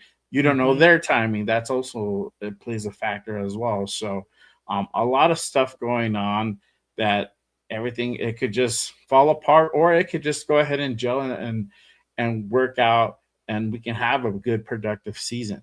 So all Yeah. that takes effect. I mean, I'm excited to see Robin Leonard, take his place and run the reins on the defensive side of the ball for Yeah. sure. I'm very excited to see what Andrew Janoko, and I feel that he's going to be an integral part of this offense. And I feel like he's going to be calling not as much plays as people might think. He's not going to be calling every single play, but Clint's going to have to go ahead and turn to him to go ahead and execute certain things because he's going to be concentrated on the overall picture. And again, this is kind of going back to the days with AP, like the game management, all those little things plays a factor. When do you challenge? When do you call your timeouts? It's so important. Just how do you manage your game? When do you right? go for a field goal or do you go for it on 4th down? Exactly. Those things matter. So, and that's 100% on the head coach. You can't go to Chinook and be like, you fucked up on that one, bro. Like, what were you thinking? That's all you, bro. Like, you got the ball now. Like, you're the guy. So, I'm interested. The difference is, and I didn't want to make the comparison to AP, but the thing with AP never really had a big coaching gig. I think that was his first time in the NFL. Clint Kubiak has already had a pretty good career in the NFL.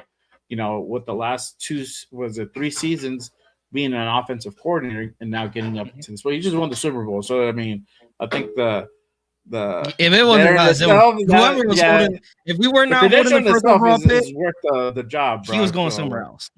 Yeah, exactly. So, I feel that in itself is more than enough credential to know, like, hey, this guy at least has some competency to be able to hold this position. Before it was like a whole other thing. We could get into a whole different other show just of that. But yeah, I feel that it's gonna be we're gonna look at this closely. I feel that I think Clint will do a really good job, bro. But those are the little things I feel that maybe everybody should kind of keep an eye out for on the game management part. And I know it feels like it's so minuscule, like it doesn't really matter, but it really does matter because we've seen games won and lost because of a mistake. Like, hey, you should have called timeout when you kept pressing the ball, like Jay, we could go to our 2016 season. Like Jack Del Rio, the decision making that he made, I mean, don't get me wrong, a lot of it was risky, but a lot of those wins came out his risky judgment and his risky takes. And again, that's 100% on Del Rio. That's why a lot of people were saying, oh, Del Rio got balls of steel because he would take so many risks. But again, it could either work for you or it could work against you. And that's what Kubiak is going to be dealing with this upcoming season. Yeah, for sure. Shout out to Mike 805. He said, I think Mike McCoy is going to play a big role on the time management side and situational decisions during the game. Should allow Kubiak to focus on calling plays, but rely on McCoy for information. And you have McCoy for that, and that's all good. But eventually, I would like to see Clint also take charge of that as well. My biggest the thing with that, and he has a great supporting cast. That's great, but also too, we've had that where like, where does the decision making? Too many chefs in the kitchen. Exactly, who's going to be really calling the shots at that point? We saw that happen with AP with I forgot what's his name. What was it? Marvin Lewis, right? Oh yeah, Marvin Lewis. Yeah, and it was like, who the fuck is calling the shots? And then is it Tom Coughlin? Is it Marvin Lewis? Is it AP? What do I feel? Who is it? But I feel Clint is more green than AP. No, I feel Clint has the upper hand because he has a good amount of time in the NFL and has led offenses. I feel like he has a good grasp of like, bro, you know how to manage your timeouts and manage your game clock and be able to go ahead and really control the speed of the game. If you need to pick up tempo, if you need to go ahead and slow it down because you're trying to burn clock because you got a 3-point lead or you're up by a touchdown, whatever, you got like 6 minutes to go. I feel like he has that grasp in his mind. So I don't know. That's the only concern with like you get like assistant coach. We haven't seen that. Who's a part of vet. him. Yeah, we have a vet assistant coach with a rookie head coach. Is like, I don't know. Sometimes they don't work out too well, but hopefully I'm wrong, bro. Shout out to Severe. It's a good The comment, concern good with how comment. Robert Leonard is coaching that is that we may get more turnovers, but we also give up more big plays because we're going to be Yes. extra aggressive on defense. And yes, Yes. that's also a concern That's the because concern. you got to find that balance, bro. You got to playing that Yes. that to the dance, bro. Is finding that balance where you're aggressive, but you're also Can protecting be too your aggressive, secondary. and that's what I want to see from Rob Leonard, and that's what I was trying to make that point. Great comment by Severe. Is I don't want him to be too like. When do you know when to slow the aggression down? Because that's the thing. You don't want to be, because if you're getting turnovers, okay, maybe it's okay, but if you're not getting turnovers and you're getting beat, now we got a problem. Now you got to find that balance, and you got to try to tone down that aggression. Now, do you know how to find that balance and not just get overly conservative? And it's like, okay, now we're just gonna play all back and just give up first downs, give up 6-yard catches, 10-yard catches. That's what I want to see out of Rob Leonard. Is can you, like you said, Jay, can he find that balance? When to call it, to not be too conservative, but also not too overly aggressive. Yeah, for sure. But I think we'll wrap it up here, bro. Yeah, and we got we got more, but hey, Raider Will got to be here for that. I know, bro. I if he would have just went out, but he had to go. But yeah, man. Great show again. Appreciate everybody who's been tapping in and rocking with us. Fuck, we're almost been on 3 goddamn hours. I told you it was a lot to unpack today. It was. Christ, yes. And the Raiders and the NFL decided to add some more with the Vita Vea stuff. Yes, bro. I had less segments than what I initially had, and then we got into a whole thing. Yeah, it's crazy. I know. Shout out to Raider Des. I know you've been asking about him, bro. Yeah, Tassi's out. Don't know about it. Go back to the beginning of the show, and then you can catch our takes on that. It was actually pretty good. But again, appreciate you guys. Make sure you guys hit that like, hit the subscribe on the shows, on all 3 shows, on all 3 channels. If you're not subscribed, what are you waiting for? Head on over, hit those subscribe buttons on all the channels. It does really help to go ahead and support the show. It costs you guys nothing, but it really does help to go ahead and support the shows. Yes. Makes us very much appreciate more fire content to you guys. Let them know, what do you have going on this week? Go live again Wednesday, 5:00. Training camp is here, so definitely should have some things planned for Wednesday, possibly even planned for Friday. Now that football is back, veterans reporting tomorrow. I would have went live tomorrow, but I'm heading to the A's game with my dad. Red Sox are in town, so I gotta spend some time with my dad. So yeah, Wednesday, you guys we'll likely talk. Anything that comes out tomorrow, you guys will probably be recapping that on Wednesday. And if there's anything that happens it's basically going to be Tuesday, Wednesday recap on Wednesday. So tune in for that 5:00. We're going to be recapping training camp, and then Friday, we'll see if there's any Raiders news going on that we can hop on Friday live. And so yeah, hit that subscribe button, hit that bell, so you guys are not missing anything from that content that I'm going to be bringing you guys. Yes, and also don't be late to Monday nights, 5:00.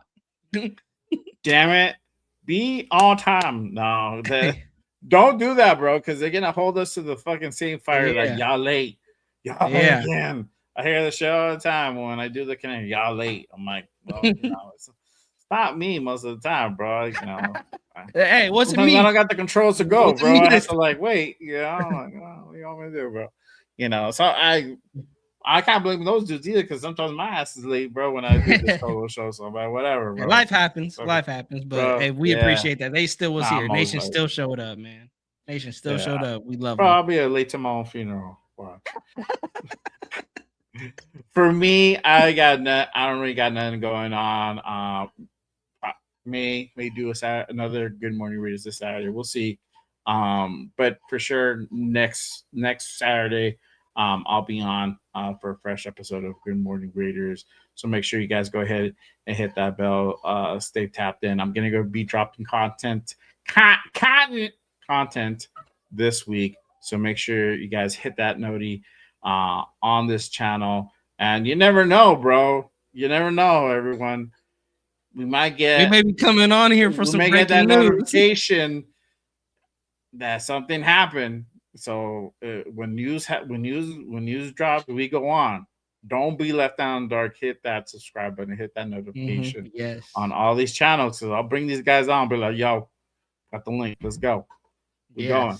I don't give a damn what I'm doing. Via Veda is a Raider. You never know. You never know. We've seen crazier things, man, that happened before the season started. We've seen crazier things. Yeah, exactly. But all right, that's it for us. Make sure you guys tap in next Monday at the same bat time and the same bat channels. So we'll see y'all on the next one. Appreciate you guys. Have a good night, always, nation. Yes, sir. And for me, as always, just Raiders, baby. Don't you damn forget that. All right. We're about to go ahead and kick off Raiders training camp. Raiders football is back, y'all. Let's go. There we go. Just win, baby. And just Raiders, baby.